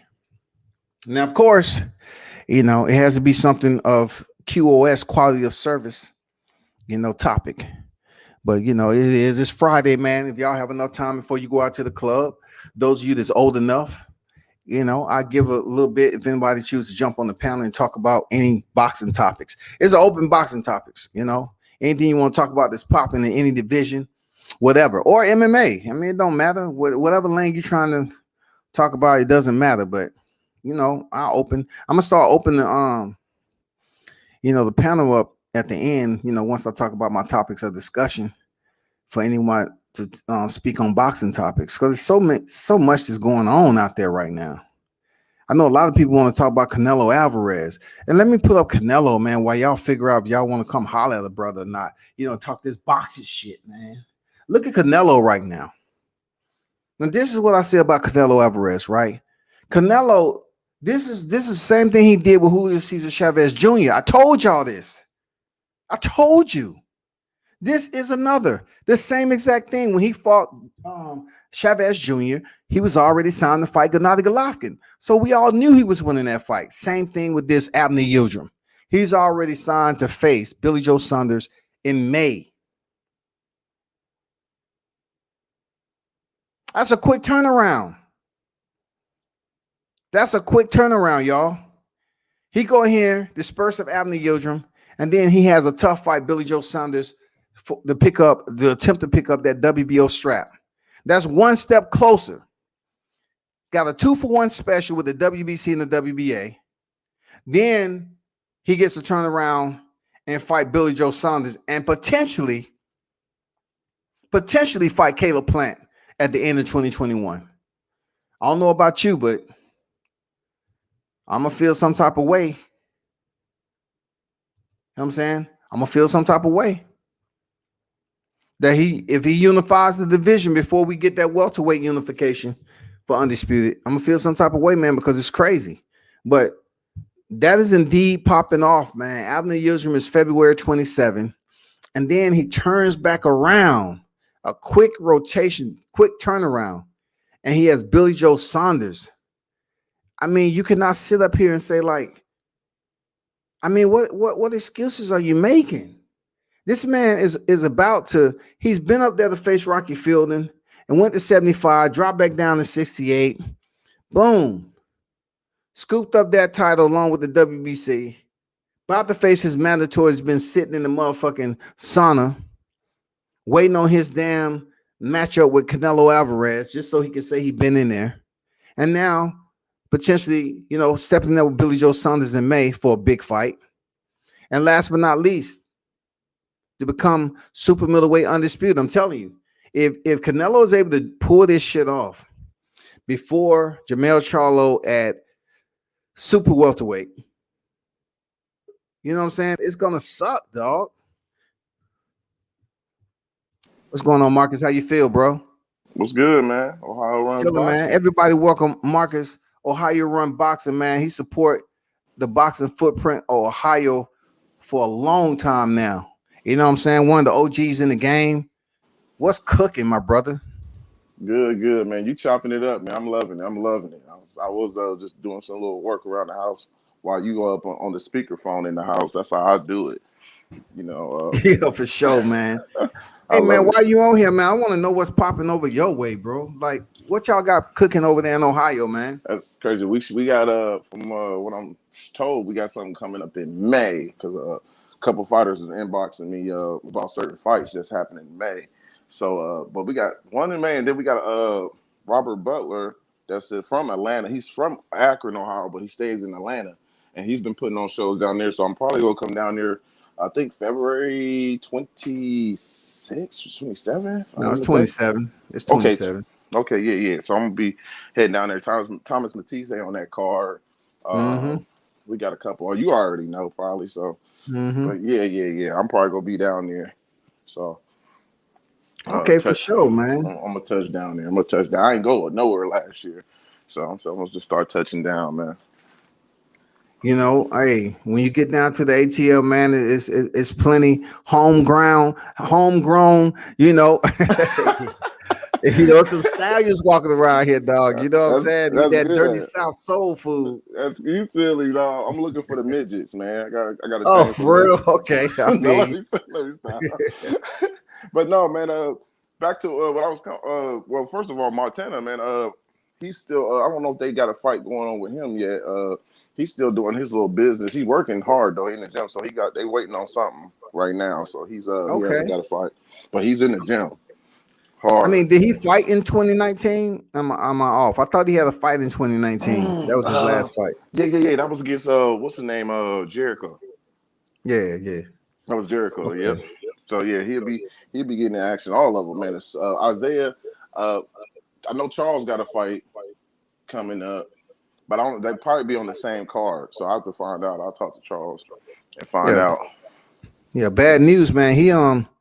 He's serious about climbing that ladder with a vengeance, dog. He's Oh trying to get his name out there quick. man, Otha Jones, Coach Jones is motivating them even more. They wanted the title. They wanted to go for a title last year. I was like, man, y'all crazy, man. But yeah, Dang. you got to work your way up the ladder. But Charles is definitely. I'm gonna tell you right now because I cover Ohio. He is arguably the number one prospect out of the state. No one is close to Charles. The sparring. I mean, I told them I made a post a couple last year. I said, "You're crazy to let this man come in the gym and spar with anybody when he's going through a hard day. Let him just hit the punching bag." That's what Mm-hmm. Charles did. Just let him hit the punching bag. Don't let him go in the ring and spar with anybody. No, that he's on a whole nother level. His defense, the shell. I mean, the way he just comes aggressive, man. He's a monster. Everybody that spars with him in Ohio, he get work all around. We got good work here. So, but Yeah. it's crazy. The stories, man, you'll just be dying. I remember one. I'll make it real quick. Darrell Gibbs. He had a Las Vegas. Well, he's from Columbus, but he stayed in Las Vegas. That's my guy. And he was talking about going one round. When he first sparred Charles, he said, May win the round. They hit the bell, ping. They Mm-hmm. went in. Man, after the first round, Charles looked at him and said, "This is just the first round." And and Darrell said, "Man, I knew this dude was off the hook." He said, when he said that, it messed my head up because I thought we was doing longer. It looked like we was already in 4 or 5 rounds. And it was hilarious. Darrell said, "I'll never forget that," because he walked past the corner. He walked past me. It's like, that's just the first round. And I start dying, man. But yeah. Charles is definitely the number one guy coming out of Ohio right now when it comes to prospects. Jared obviously is the number one because he's a heavyweight. But behind him, Yeah, that's Charles. what I was about to say. You put Charles in front of Jared? Oh no, because I think heavyweights is superior when it comes to rankings. I Oh, rank him okay. by the weight. The heavyweight is going to be superior. He don't even like pound for pound list and stuff like that. You know how they do it. I don't put heavyweights on the pound for pound list. They're superior. They don't have to be on the pound for pound list, in my opinion. Got you. Yeah. So how long you think it's going to be before Jared Anderson get that big name? They probably going to get him up to a nice 10 or 10. 15 and I all. said, yep. I said they're gonna push him around 12 or 13. I think that's when they're gonna start to really push. They're gonna do just like what's his name? They just hurt to beat Du Bois. Oh, Joe Joyce and Joe Yep, Joyce. Joe Joyce. Yeah. Joe Joyce. Well, I mean, we got And and then we got another heavyweight that's fighting on Chrissy Martin's Rodney Hines. I don't know if you've heard of Oh Rodney yeah, Hines. yeah. Okay, all right, right. Yeah, heavyweight. And That's he's fighting tomorrow, on. right? I don't. I Yeah, think it is. I think it is tomorrow. It is yeah. tomorrow. I It's think it's tomorrow, tomorrow. man. It's in Yep. Myrtle Beach too. Yeah. Everybody fighting down there, man. Think everybody fighting down there in Florida or Atlanta. So those are the spots right now. So that's what everybody is doing. Is they going where you allowed a few fans there, man. So that's what they doing. But it's dry. I mean, it's crazy. This pandemic, and you talking about the momentum from Ohio. Oh my God, it slowed down. We had some guys going pro. You know, Duke was supposed to be going to become an Olympian out of Cincinnati. Delonte Tigger, he hanging in there, but it's been really, really crazy, man, with this pandemic. But Mm. it has. Do But you think Robert Easter? I know Adrian Broner just received the last minute placement. You know what I'm saying? Because his first opponent fell out. Do you think Robert Easter will fight more than once this year? I mean, what's going on with him? Why? that you forgot about him and Warren. I don't even know if Warren Yeah, is even on the card. Rasheed Warren. I don't even know if yeah, he's on that undercard. I mean, Warren haven't fought in a minute either. So I hope they're gonna be active. And I think what they're doing since this pandemic, instead of just separating yeah. Robert and getting his co-main, have the main event, they probably Hmm. will just put them together, pair them together, and keep them together just as a bunch. So I think Broner definitely want to fight two or three times this year. And I actually Oh, think okay. if he can make 140, I don't know. I'm interested to see if he's gonna make 140. I'm telling you right now, I'm like, he's trying to go for 140, or is he gonna pull another let's go fight 143. I'm gonna give you a couple of dollars. I don't know, man. Because That's the attitude I got, man. I don't know if Broner's gonna be able to balance the scale like that, man. On what I seen him with, seeing him in person, like he was so out of shape, man, yeah. and he was just, you can tell something was going on. But anyway, he might have a new drive, being that he has the core issues to deal with, and he has to make that money, and he has to prove to the boxing world that he's different than he was before. You know what I'm saying? Mm-hmm. You know what I'm saying? Yeah. He has to prove to us that he's better than the Manny Pacquiao fight, because we've seen Mm-hmm. Adrian Broner be very limited in throwing punches. Yeah. So you know what it is, man. It ain't like he can't fight. Right. And you already nailed it on the head when me and you, we already know the game and we watch it. And that's I tell everybody. Uh, One thing about me, I respect the game. I respect every other fighter from every other state. I got a lot of fighters that follow me from other states that love what I do. And but when it comes to the fights, my favorite fights from Ohio, it's some of the ones that they actually lost. My favorite fight is Broner against Madonna. Mickey Hell Bay. yeah. Mickey Bay versus John Molina. I Yep. can watch those fights, and I was rooting for Mickey. Mickey had that in the bag. He was even saluting to Mayweather on the side. You remember? Yeah. He was even Oh throwing. my God, He dog. was Yeah, he throwing was. combinations. He was saluting, and bam, it happens. And you just never. You can learn from them fights. You just keep going, man. You never know, and you just keep pushing. But yeah, those are my favorite fights. Broner showed a lot of heart. People keep forgetting the dude moved up, and he was trying to dog walk the bigger man. Like, are you Yeah. out your mind? He was, man. He was trying to dog walk the He bigger was. man, I dog. was like, what kind of soldier is this? He said, forget the box, let's go. So I got nothing but respect for Broner when it comes to that. Another thing I want to touch on quick with this waste of talent. I hear a lot of people say this, and I say, I don't. It messes my head up when I hear waste of talent, because waste of talent to me is guys who were in the amateurs, who were Mhm. gold medalists, and who came pro and never became a world champion at all. That's my definition of wasted talent. They never got a chance to make millions. Broner not only made over 15 million, but he became a champion 4 times in 4 different regions. How can you tell me, oh man, Broner's a waste of talent? Then show me what talent is then. Yeah. With all this money he made, just so it dawns him. I see this everywhere. Oh, Bronner's just a waste of talent. Well, let me get that. Let me get his 4 titles. Let me get the millions and call me waste of talent. I'll take that all day. because we had a lot of guys from Ohio who never made it to where Broner made it, and I felt was better fighters. Todd Hickman was the first one out of Akron, Ohio. I don't know if you heard about him, but he was the first one on Sports Illustrated at 16. He was beating grown men, 19, 20. Todd Hickman was out of Akron. The streets got to him. He got shot execution style. Wow. Drugs, pro. I'm trying to tell you, look him up. Damn. Todd Hickman was better than Sugar Ray. They was already comparing him. He was the first one, mind you, first one ever to be on Sports Illustrated at 16, going to the Olympics. The dude was a beast, and that's what you call waste of talent. Broner been in jail, but he still got an opportunity to make millions for his kids and family. You don't call that wasted talent, and he's still fighting. He's still fighting. So that's just my opinion when it comes to that. Did you know Michael Evans too? That was a you know a true amateur standout over there out of Ohio, man, Yeah. and then he got locked up. Yep, Michael was another one. He actually fought Amir Khan in the amateurs. Michael, and he actually beat Terrence Crawford. Yep. He was pretty. He came. He was fighting on Christy Martin's card.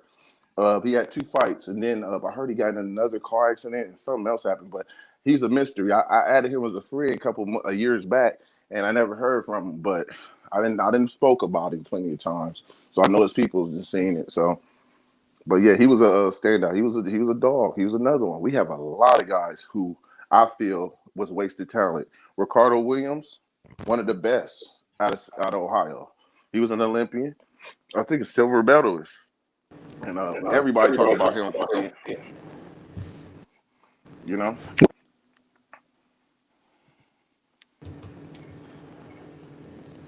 You hear me? You there? I can't hear you. Let me see. Can you hear me now? Hold on.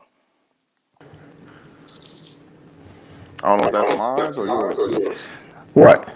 No, I'm good. I mean, you going in and out though, you know. Hold on.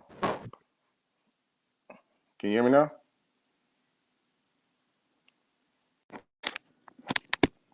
Can you hear me now? Okay. But yeah, that's my definition of wasted talent, man. With some guys that let the streets get to them. Like Ricardo, like you said about Ricardo, what happened to him? What was his downfall? Hold on.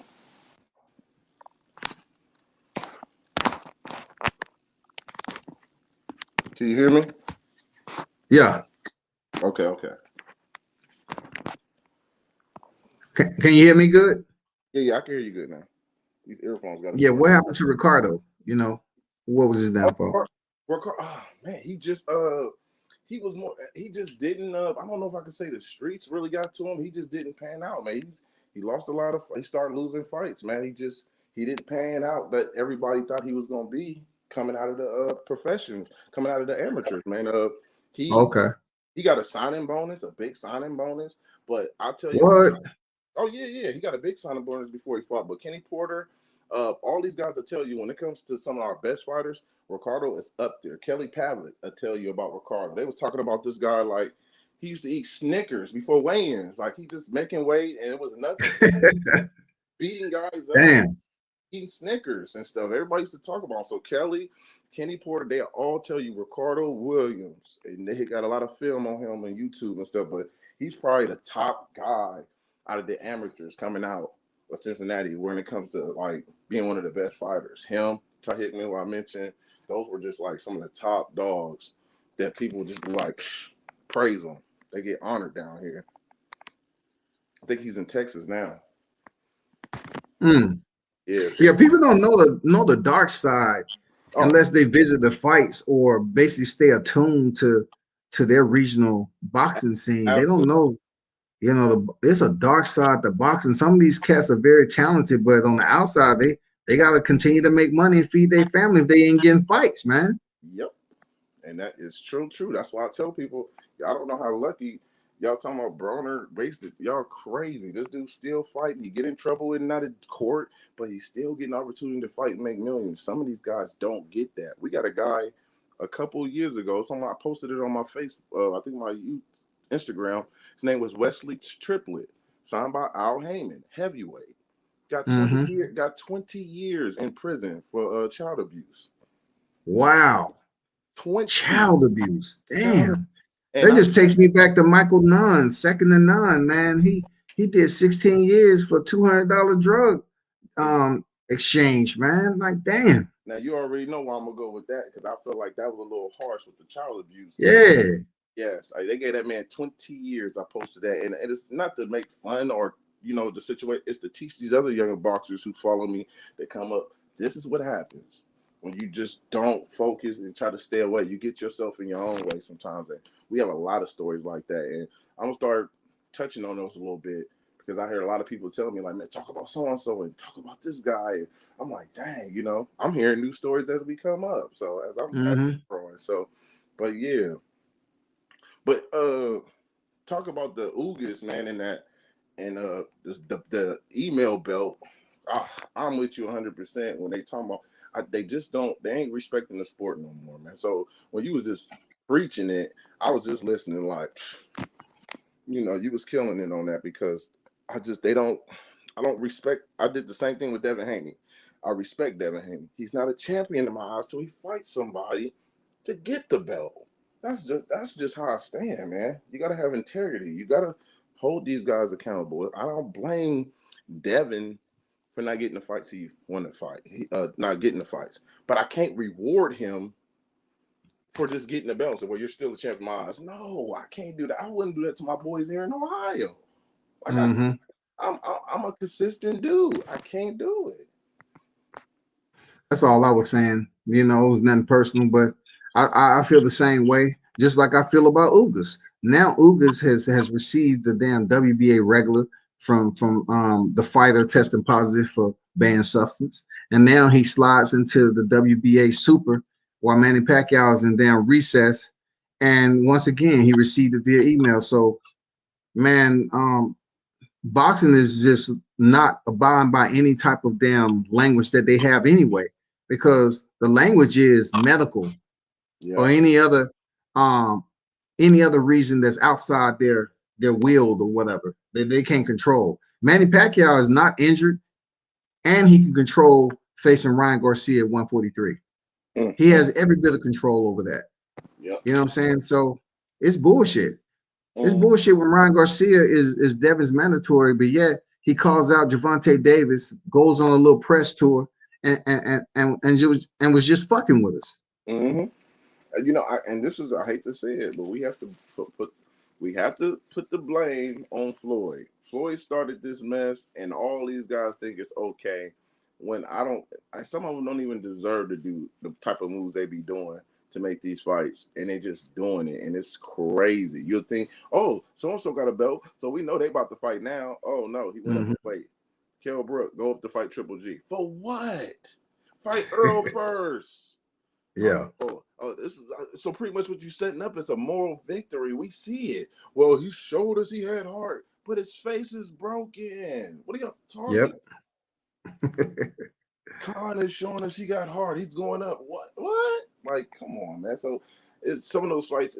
It's becoming just it's business. I get it. This is why I said with the Ugas fight coming up with Earl, I think it's a business. I think Al Heyman, in my opinion, yes, Cleveland, Ohio, Al Heyman, I think he's a better businessman than Bob Arum.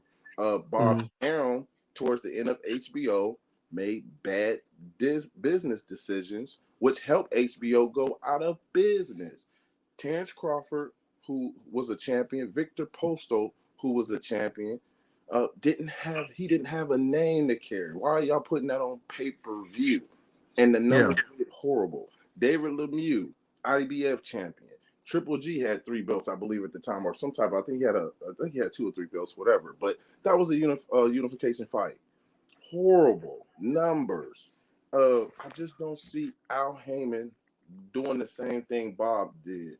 Now, if it's free, I don't see no problem with that, with the Ugas fight going. But if it's pay-per-view, then you put Ugas first with Keith Thurman to build up. Keith is the former unified champion. Keith is the one who coming off a better loss than Ugas win.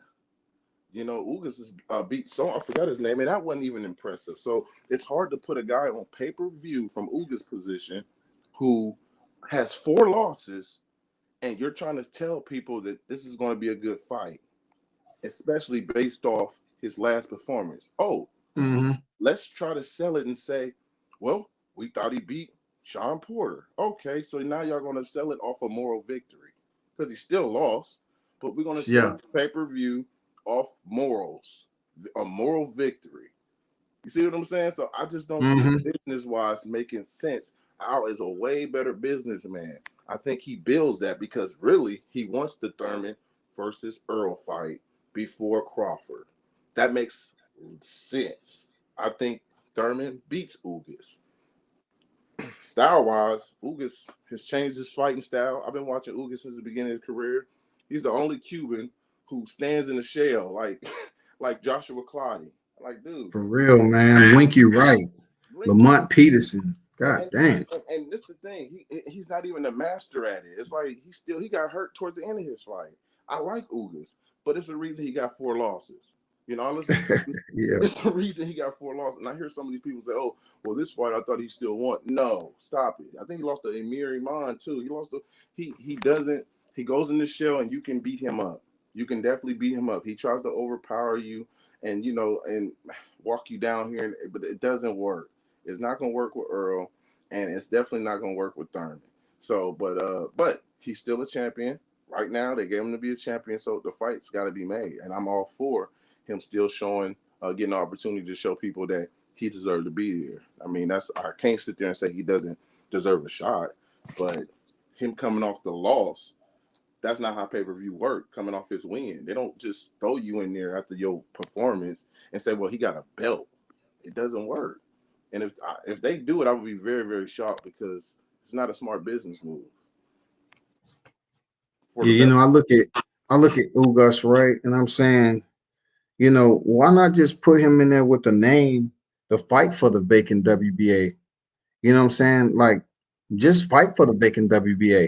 Why put this man in the same position as other fighters who's receiving these straps via email? It's no respect there, man. It's no respect because when we take to the mic, we're gonna say, well, they are paper champion. They received it via email. It would have been better for them to fight. At least I can say Fasil Lomachenko fought Luke Campbell for the vacant WBC title. You know what I'm saying? I can say that Danny Garcia fought Robert Guerrero in his first fight at welterweight for the vacant WBC. I mean, it's plenty of fights that they fought, but in this particular case, you get slid into a position twice, and you Cuban. I think the Cuban fighters have a lot more respect for that. You know what I'm saying? Even Rigondeaux recently dropped down to bantamweight, and he fought for a title. He fought for the WBA regular. Yeah. I can't. It's hard to just sit there and try to respect. We got to hold them accountable and have some integrity. That's left in the sport, man. We just got to. And I was telling people this even before the WBO became one of the sanctioning bodies. It was only 3 belts, people. It was only 3 belts. But they can manipulate and make you believe, okay, now you got to be 4. You got to win 4 belts. And guess what? The IBO is coming next. People think the IBO is coming next. Before you know it, you got to win 5. And then it's going to be 6. Then boxing is really going to be a mess. I remember watching. I made a meme a couple years ago when I grew up watching the Power Rangers, and it was only 6. And Tommy was the white and then the green. We was geeked on Tommy. But then the new Power Rangers, you got 4 red ones, 3 blue ones, 5 yellow. I said, what is going on? And that's the sanctioning bodies in boxing. Why do we got all these Rangers? Like, that's the Space Ranger, that's the Mega Ranger, that's the Premium, that's the Premium Ranger, that's the regular Ranger. I'm like, what in the what? That's how I look at the sanctioning bodies. All the Power Rangers, it was a big turnoff. I was grown out of it, but when I went back to watch it with my kids and stuff, I'm like, what? Who is that? Why is it 4 Black Rangers? I was lost. I don't, I want to say I don't know. Appreciate you, there, Alexander. Real talk, salute. Appreciate the donation, my brother, for real. Um, I I want to respect seeing certain fighters in these positions, but also I'm a hardcore fan where I think you have to earn it if you in that position. Like if you at the top of the rank structure, Hmm. you don't want them giving you shit. Like Right. you have other hungry lions on the hunt to take your strap. And what they're going to use if they are coming up to fight you, they're going to say, you never fought anybody to get that Hmm. strap. It was given to you, Yep. you know? So I feel good about my chances with you because Yep. you didn't fight for the championship. But what you think about this this super middleweight situation that's brewing, with potentially Canelo fighting Abney Yildirim, his prior sparring partner, and then stepping in there in May to fight Billy Joe Saunders. Look, I'm a Canelo fan, man. I've been a Canelo. I know you can't stand him, man. And I was gonna say you. Nah, I'm a It's Canelo more. fan. No, okay. It's like okay. It's more that some people I listen to. Sometimes they talk about the way he moves and certain things. I agree. Yeah, I don't. This mandatory. Let me tell you what this mandatory. It's a lot of them. I question. I don't just look at one. I look at all these mandatories and I question some of them because a lot of people don't do that. People forget that this mandatory fight wasn't a mandatory. It was a vacant fight at first, and the zone canceled it. Didn't correct. want it. So the WBC said, "Hey, we're gonna make him mandatory. You can't cancel it. You can't cancel it now." So they made that mandatory, and he's not deserving. I don't think Ocampos. Well, some people saying that was a mandatory. I gotta look that up too. I don't know if it was, but Ocampos wasn't. It was Earl's mandatory. Where did he come from? Where did he come from? Yeah, he And was then, he was Aerospin's mandatory though. They but just pulled him out from the bottom barrel though. but that's my thing, money. And we all say, oh, but it's a mandatory. We say so comfortable. No, question this stuff, guys. Don't fall for everything. Dominique, what's his name? Dominique Wade, mandatory. Triple G couldn't wait to fight him. Mm-hmm. You know what I'm saying? They couldn't wait to fight these mandatories. Like, y'all, they pick and choose. When Devin Haney becomes a mandatory, and you see the double standards, well, Mm-hmm. here's the franchise title. You can do whatever you want now. You know, Momo. I take the language that you become, but I don't think he became anything because Mauricio Suleiman has said that before him and Abdullah even fought for the interim there, Marcus, Mm-hmm. they was there knowingly and understandingly that they was not fighting an eliminator fight. An eliminator would have absolutely put him in the same position as Teofimo with Richard Comey. Teofimo fought Nakatani for the eliminator to fight Richard Comey. See, Mm. Mauricio Suleiman extracted the eliminator and said, you can fight for an interim with the understanding that Oh, you would okay. not fight for Seal Lomachenko. You're not Okay. guaranteed. He said, I will not abuse. So he's protecting Lomachenko. So Haney and Abdullah fought for the interim knowing they would not get a shot at Vasil Lomachenko. That's crazy. I don't like the rule changes. So they can change whenever they want to, man. It's so crazy. It's just so freaking crazy. It's just so crazy. I can show you the vid so you can have that in your thought process. Like that's something that I've been talking about for a long time. That people saying that he was the mandatory, he wasn't. Man, I have the video and everything. Shout out to Jr. who dropped it, but I even mentioned because I read it back in the day. I said no, he was never guaranteed. That's crazy. That's Mauricio new to me. Mauricio I know that. allowed them to fight for interim instead of an eliminator because he wasn't giving them the opportunity to be in a position to fight Lomachenko. Oh man, that's crazy. Mm. Yeah, that's all Mauricio, dog. See, that's wordplay too. What you breaking down is just wordplay, and that's just how crazy, how confused things can get when you break down the two different wordplay terms. Interim, you see what I'm saying? Eliminator. Yeah, it sucks, man, unfortunately, because a lot of people actually believe that, you know, Haney was the mandatory. And then when it comes down to what Mauricio was doing, man,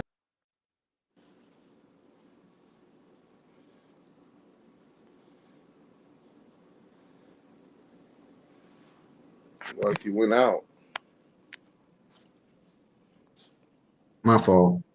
I dropped out, but matter of fact, Coming back in there. yeah, you can hear me, right? You can hear me? I can hear you now. Oh, okay. But peep this out though. So you know I'm not cap. I think you probably already seen it, but I'm not gonna put too much effort into it. But this right here is the article, and it says right here, right here.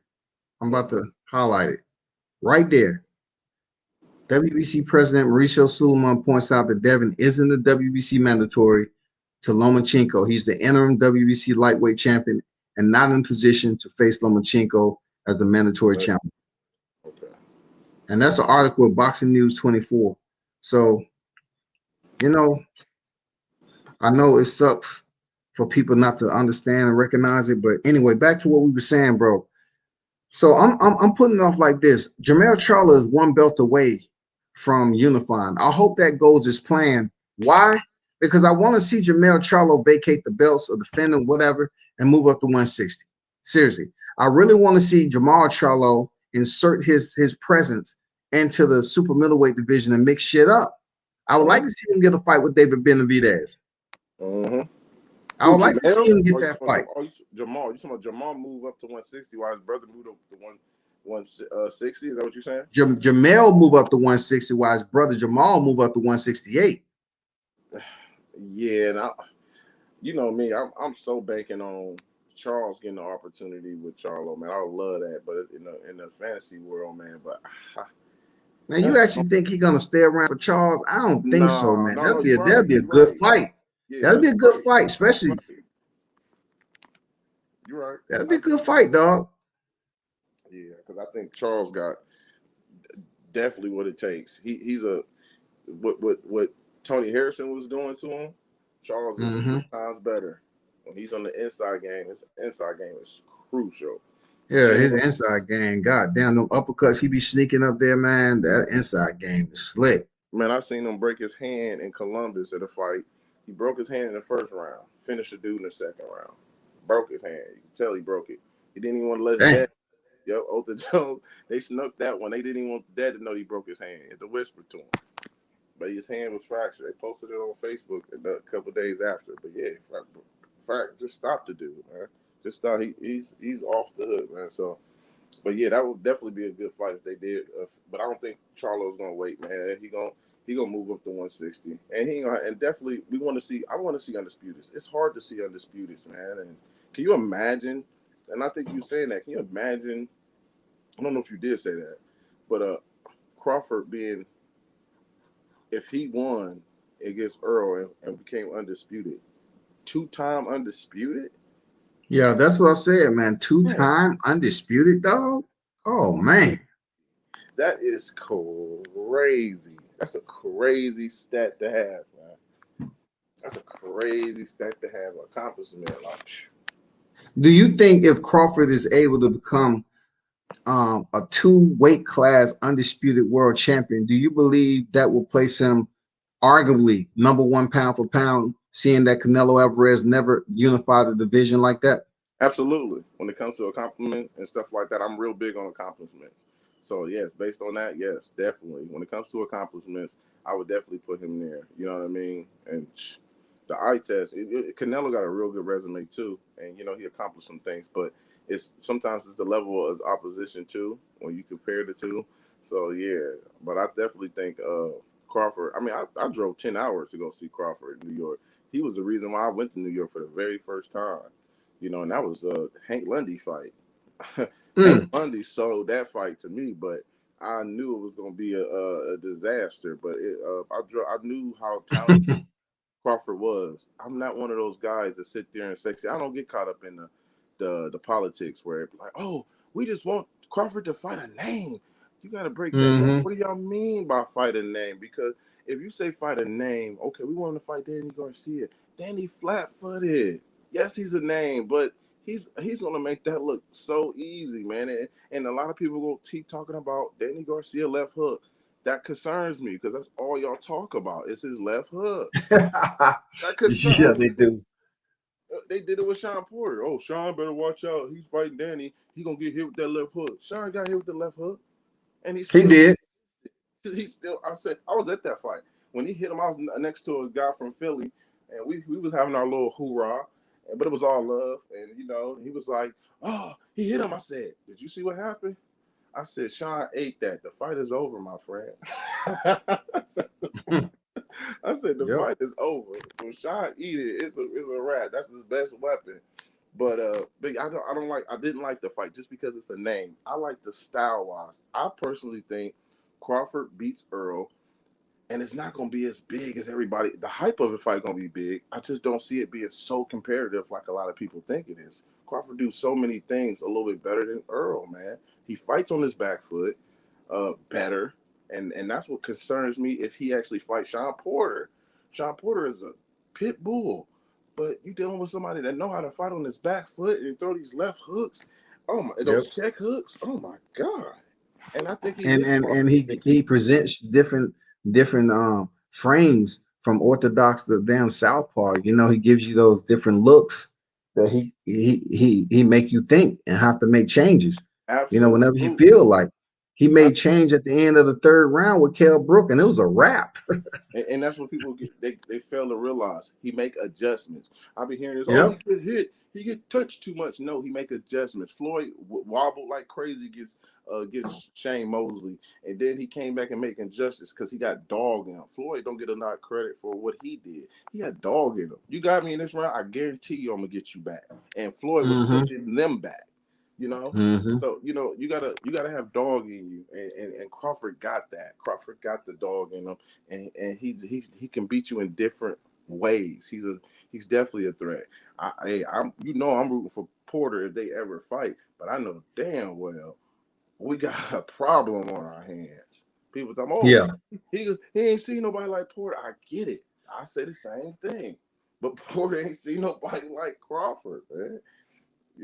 That's just being Yeah. real. I'm a realist. I'm a Ohio guy, but you ain't about to get me caught up in the hype talking crazy. They have to understand that Errol Spence faced a Kell Brook and came out on the losing end. He faced a Keith Thurman, came out on the losing end, man. He faced the Errol Spence, came out on the losing end.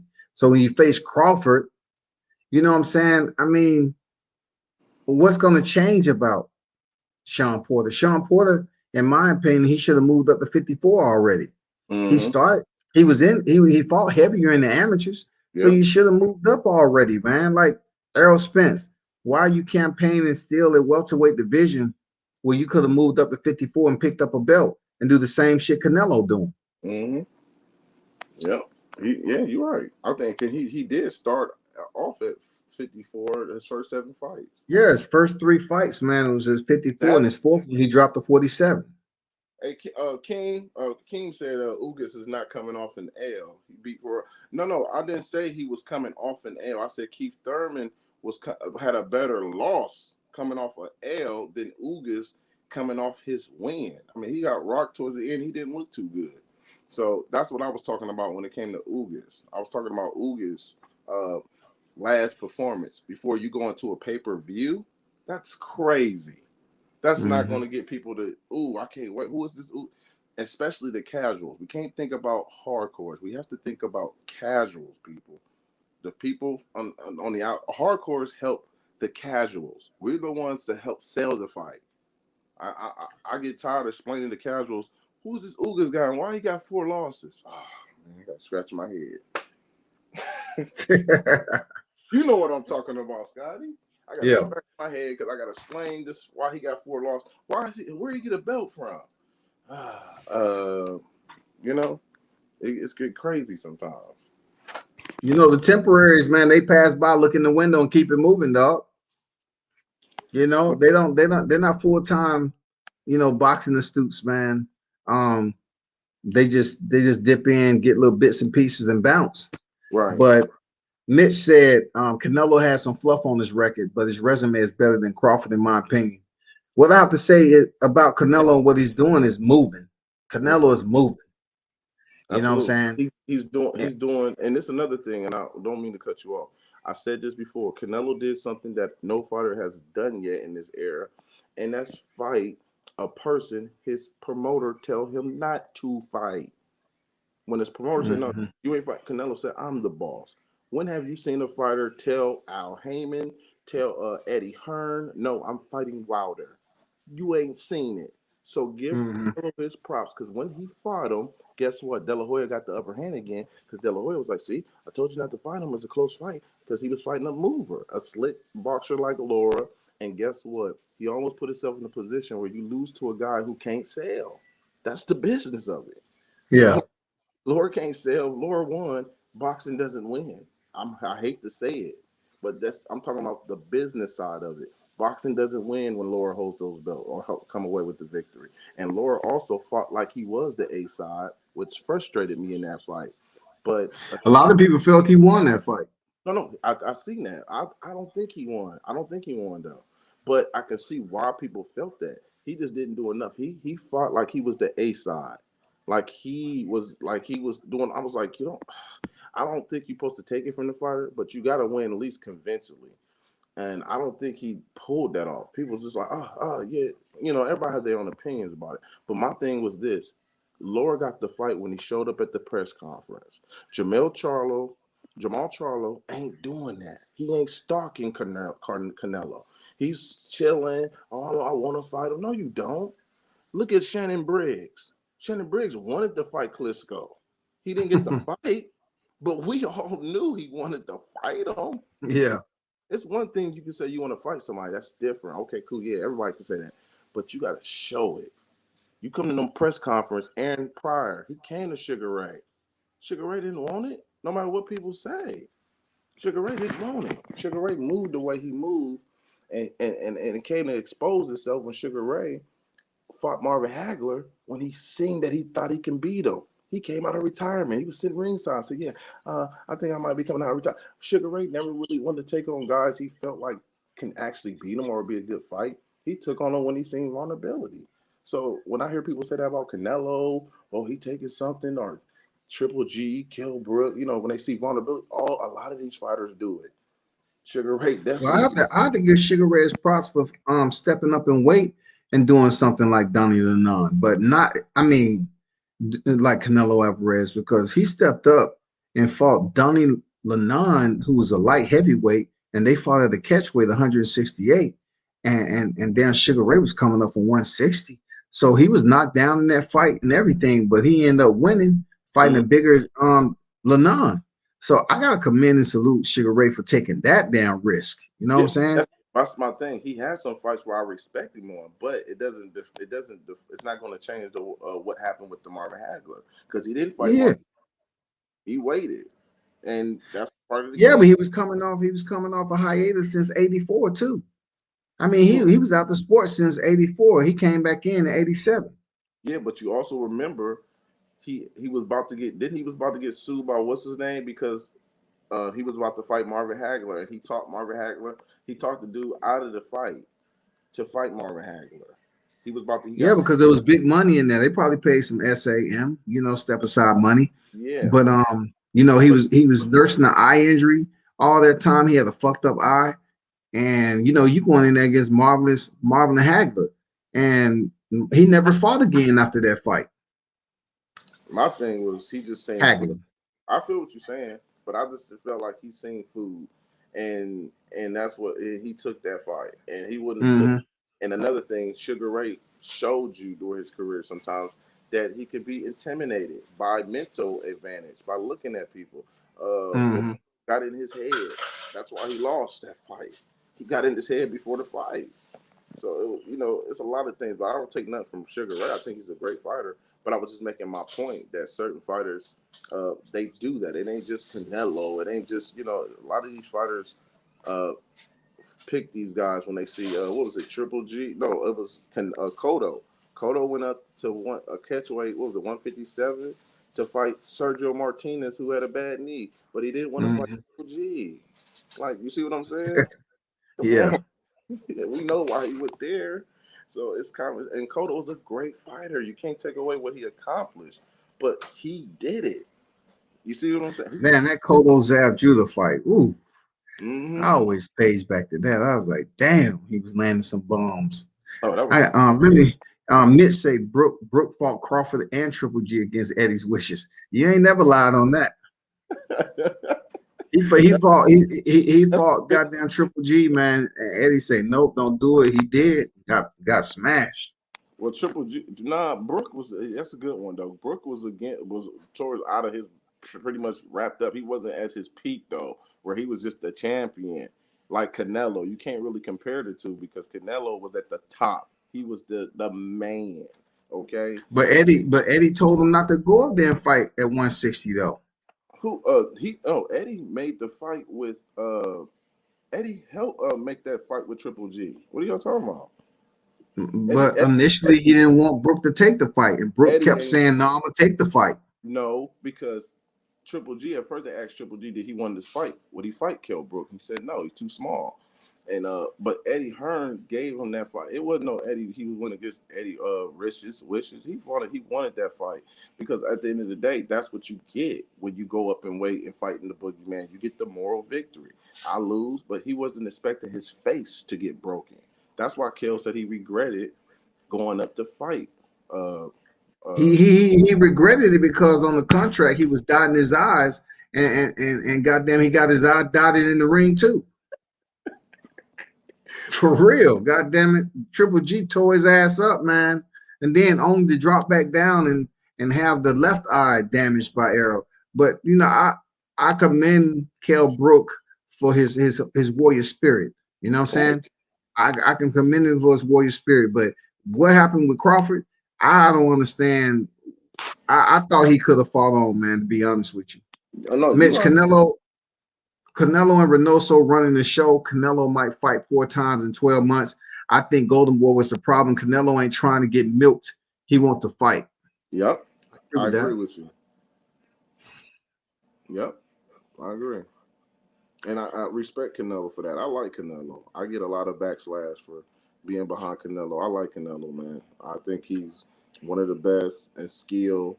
He's also, you know, I never hear a lot of people say after Floyd fights somebody, they say, oh, Canelo got better because he fought Floyd. Well, a lot of other fighters don't get better. I just see Sugar Shane Mosley become like the Floyd Mayweather, and when, no one did it but Canelo. You know, because Canelo picked up, he collected data and he used it. Give him his credit. We got people in the Mayweather gym, when Javion Love, Badu Jack, all these guys that training in the gym around Floyd Mayweather getting dropped. Stop it.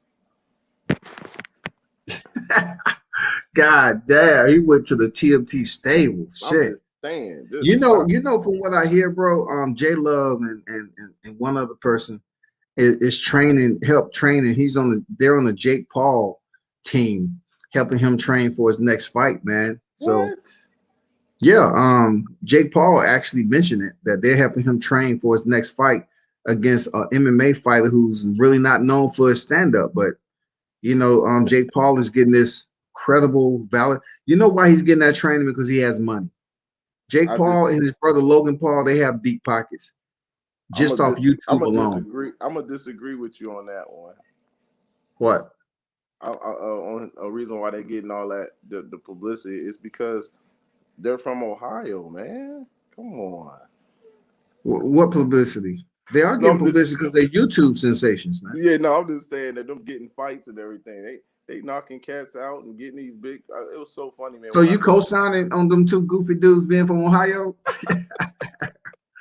Hey, man, I understand you co-signing on everybody else, but them dudes, come on, man. Nate Robinson, come on. Logan Paul losing the KSI, man. Right. Hey, but he got robbed. Stop playing, man. He got robbed. Man, robbed. Oh, my God. Taking points. Come on, Scotty. They taking points from my man. Damn. But no, to be realistic, man, I like to troll, man. So I thought these were the perfect guys, not only from Ohio. You should have seen my ADM when people start finding out these guys were from Ohio. Oh, my God. Oh, what? They from Ohio? Oh, my God. And I didn't even know because I remember my sons, they watch them. I never pay attention to these guys. And let me tell you what they do for boxing, why I'm not against them crossing over and having these little expeditions. My son and my two sons, they don't watch boxing. I'm not with the mom anymore, but they didn't watch Mm-hmm. boxing. But Logan when Logan fought, and they watched every fight. And what kept them interested, they said Indian style. They knew that they had a fight. I was so surprised. This was the first time I really can get them down to watch. You know, you got 7 and 8, and you got a 10-year-old. So they said Indian style. Got the popcorn ready. And this is how they judging the fights based on who outfit they like the best. The one who got the sparkly one. They didn't care about the Devin Haney name and who all these guys fighting on, but they were still interested going for whoever the fighters was based on the outfits until Logan and them got fighting. Jake and Paul. I've never seen nothing like that. So from my experience, I said, wow, I think the zone got something because these kids don't watch boxing and they watched every fight, even after. I mean, I can understand why they watching the entertainment because I did a live on the Triller with Jake Paul and his future opponent Ben Askren, and I was breaking it down why people should pay close attention to what's going on with the exhibition bouts.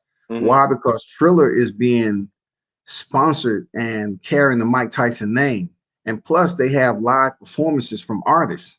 So what they're gonna do is start off with this low PPV price. They're gonna have these exhibition bouts, quote unquote, on the main event, and then have some real bouts on the undercard. But what's exciting about it is that they're doing something that regular boxing isn't doing. Showtime isn't doing this. Top Rank isn't doing this. They're not putting on performances during the fight card. They're not having your favorite hip hop artist or singer come out here and perform. That's gonna draw people in. And guess who's damn headlining this shit right now? Jake Paul. Mm-hmm. Yeah, he's knocking guys out, man. He knockout sale, man. When you putting guys down like that, Man, you ain't getting me to co-sign on no damn Jake Paul, dog. Listen, I'm not telling. But you know what? I earned a little I'm bit more talking about respect there, Marcus, because Roy Jones, I asked him to his face, and he said, "Listen, Jake Paul boxed amateur. He has more boxing to his repertoire than people believe. So don't sleep on him too much. As long as he's fighting equal competition or less, he's doing right. He's doing real good till he started to get in the groove and really start to develop his boxing skills. But right now, Jake Paul, he's about to start making more money than any boxer would fathom at 3-0, That's 4-0. That's true. That is. He's making millions, dog. Yeah, I think, and my thing, what I was trying to say. It's not. I don't want you to co-sign, but to knock somebody out, man, it's not just an easy thing to do. When you even fighting guys who not experienced, it's sometimes hard to knock them out because they're flinching, they jumping, they're grabbing you. That's not an easy thing to do. We got pro guys in the rankings that don't get knockouts like that. That's way more skilled than Jake. So, when you have some type of power like that, punching power, you can put somebody down. You got to give him credit because you're knocking out a grown man at the end of the day. I don't brag about Nate Robinson, but let's be honest. But I knocked Nate Robinson out in a real fight, I don't think so. I don't think my punching power would carry like that. I'll probably beat him, but I don't know if I I'm going to knock could. him out. I could. Shit. The way he was rushing in with his feet off the ground. And god damn it, man. I heard he didn't even spar leading up to that fight, man. And listen, this to put the ice Going on. on, Pac-Man ATL in the building. Salute to you, man. Was good, man. I think it was to put the icing on the cake was funny. Nate had somebody from Ohio training him. I thought that was kind of funny too. His name ain't ring. For real? Yeah, man, it's not ringing my head. Well, shit. They was bullshitting because they had him on the mitts and say, okay, you good, go ahead. Then they had Jake next door in a sparring session and shit, man. They played Nate. That's why I said it was kind of messed up, man. I was like, wow, but yeah, that was the knockout of the night, though. Everybody made throw, but I don't want it to get to the point where it's just this is where it's going to be the circus, man. I mean, we want to draw people to boxing. That's my main focus, though, Scotty. That's what I'm doing down here. It's trying to get people who don't watch boxing into boxing, and it's a double-edged sword because part of me is looking at the BS on the other side, but then I'm trying to get people to watch it. It's crazy. It's a real lukewarm type of feeling, man. It's weird. Mitch said, I never boxed professionally in my life. I beat the shit out of Nate Rock, though. You know, he made basketball players look sweet in these streets. Oh, man. Hey, it's the fact that Mark just said he was training in Ohio. Come on, man. These niggas, they was laughing at him. They said, all right, Nate, you good, man. I'm serious. You're going to look good in that ring. You're going to look good, dog. All along, they over there, they're passing intel over to Jake. Man, you straight, man. This is what's going on. You know, this is all you got to be worried about. Blah, blah, blah. I've never seen a cat, even, I mean, on the regional level, just keep running into shots and falling dead on his face like that. You don't even see that. That's the truth. I can't even lie, man. That was really messy. As I'm thinking about it now, yeah, I probably would knock him out in with gloves because he wasn't even bound. He was just rushing. It was no skill behind it. It was actually embarrassing, to be honest. When I really think about it, it was actually embarrassing because you couldn't believe that all this time that's what he came with. Like, who was in his corner? Like, it's crazy. I agree, man. Mark Nash in the building, breaking beats, man. Y'all be sure to check him out. I know he's about to go live, man. But real talented brother. You know, if you ever want to need some type of video intro, that Mark, man, he real thorough with his shit. I know you thorough with the damn thumbnails and shit, though. I know you are. I'm about to get in touch with him, then. I'm about to get in touch. Mark Nash is an artist, man. He has some legit like videos out there that you'll shake your head like, damn, that shit talented. Also, he just completed another intro for me. So, man, link up with him, man. He's a talented cat down here in the A, man. Okay. I'm definitely have to do that. I'm gonna hit him. Yeah, follow me on IG, Instagram. I'm mostly on there and Facebook. Ohio Runs Boxing, and it's Marcus Nall. So yeah, hit me up, man, because I definitely want to do something with you. If you take food SIM cards, we definitely in business. For sure, man. God damn. Hey, Biden acting like he's trying to pass some stimulus shit, to set us straight for a little bit. You know what I'm saying? A couple of bottles here and there, $300 extra a month.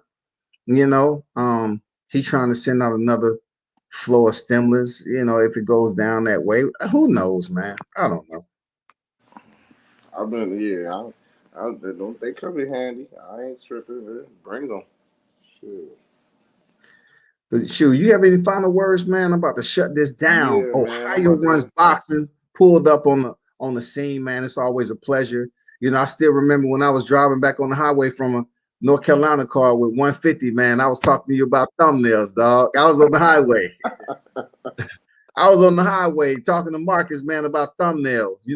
What program you use and stuff, man. Yeah, I was just man. I was just always love, man. I love what you're doing.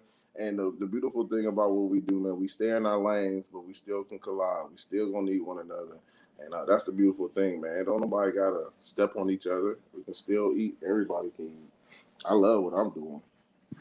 Yeah, for sure. It's gonna be lightning though here and there. I mean, that's just the way this boxing game is. It's gonna be lightning that come down, man. But you always welcome. I totally appreciate you pulling up and everything over here on World Combat Sports. And to everyone who pulled up today, salute to you. I appreciate your support. Continue to check in on the channel and like, share, and subscribe. And until next time, people. And appreciate you, Marcus, for pulling up, man. Yep. Same here, man.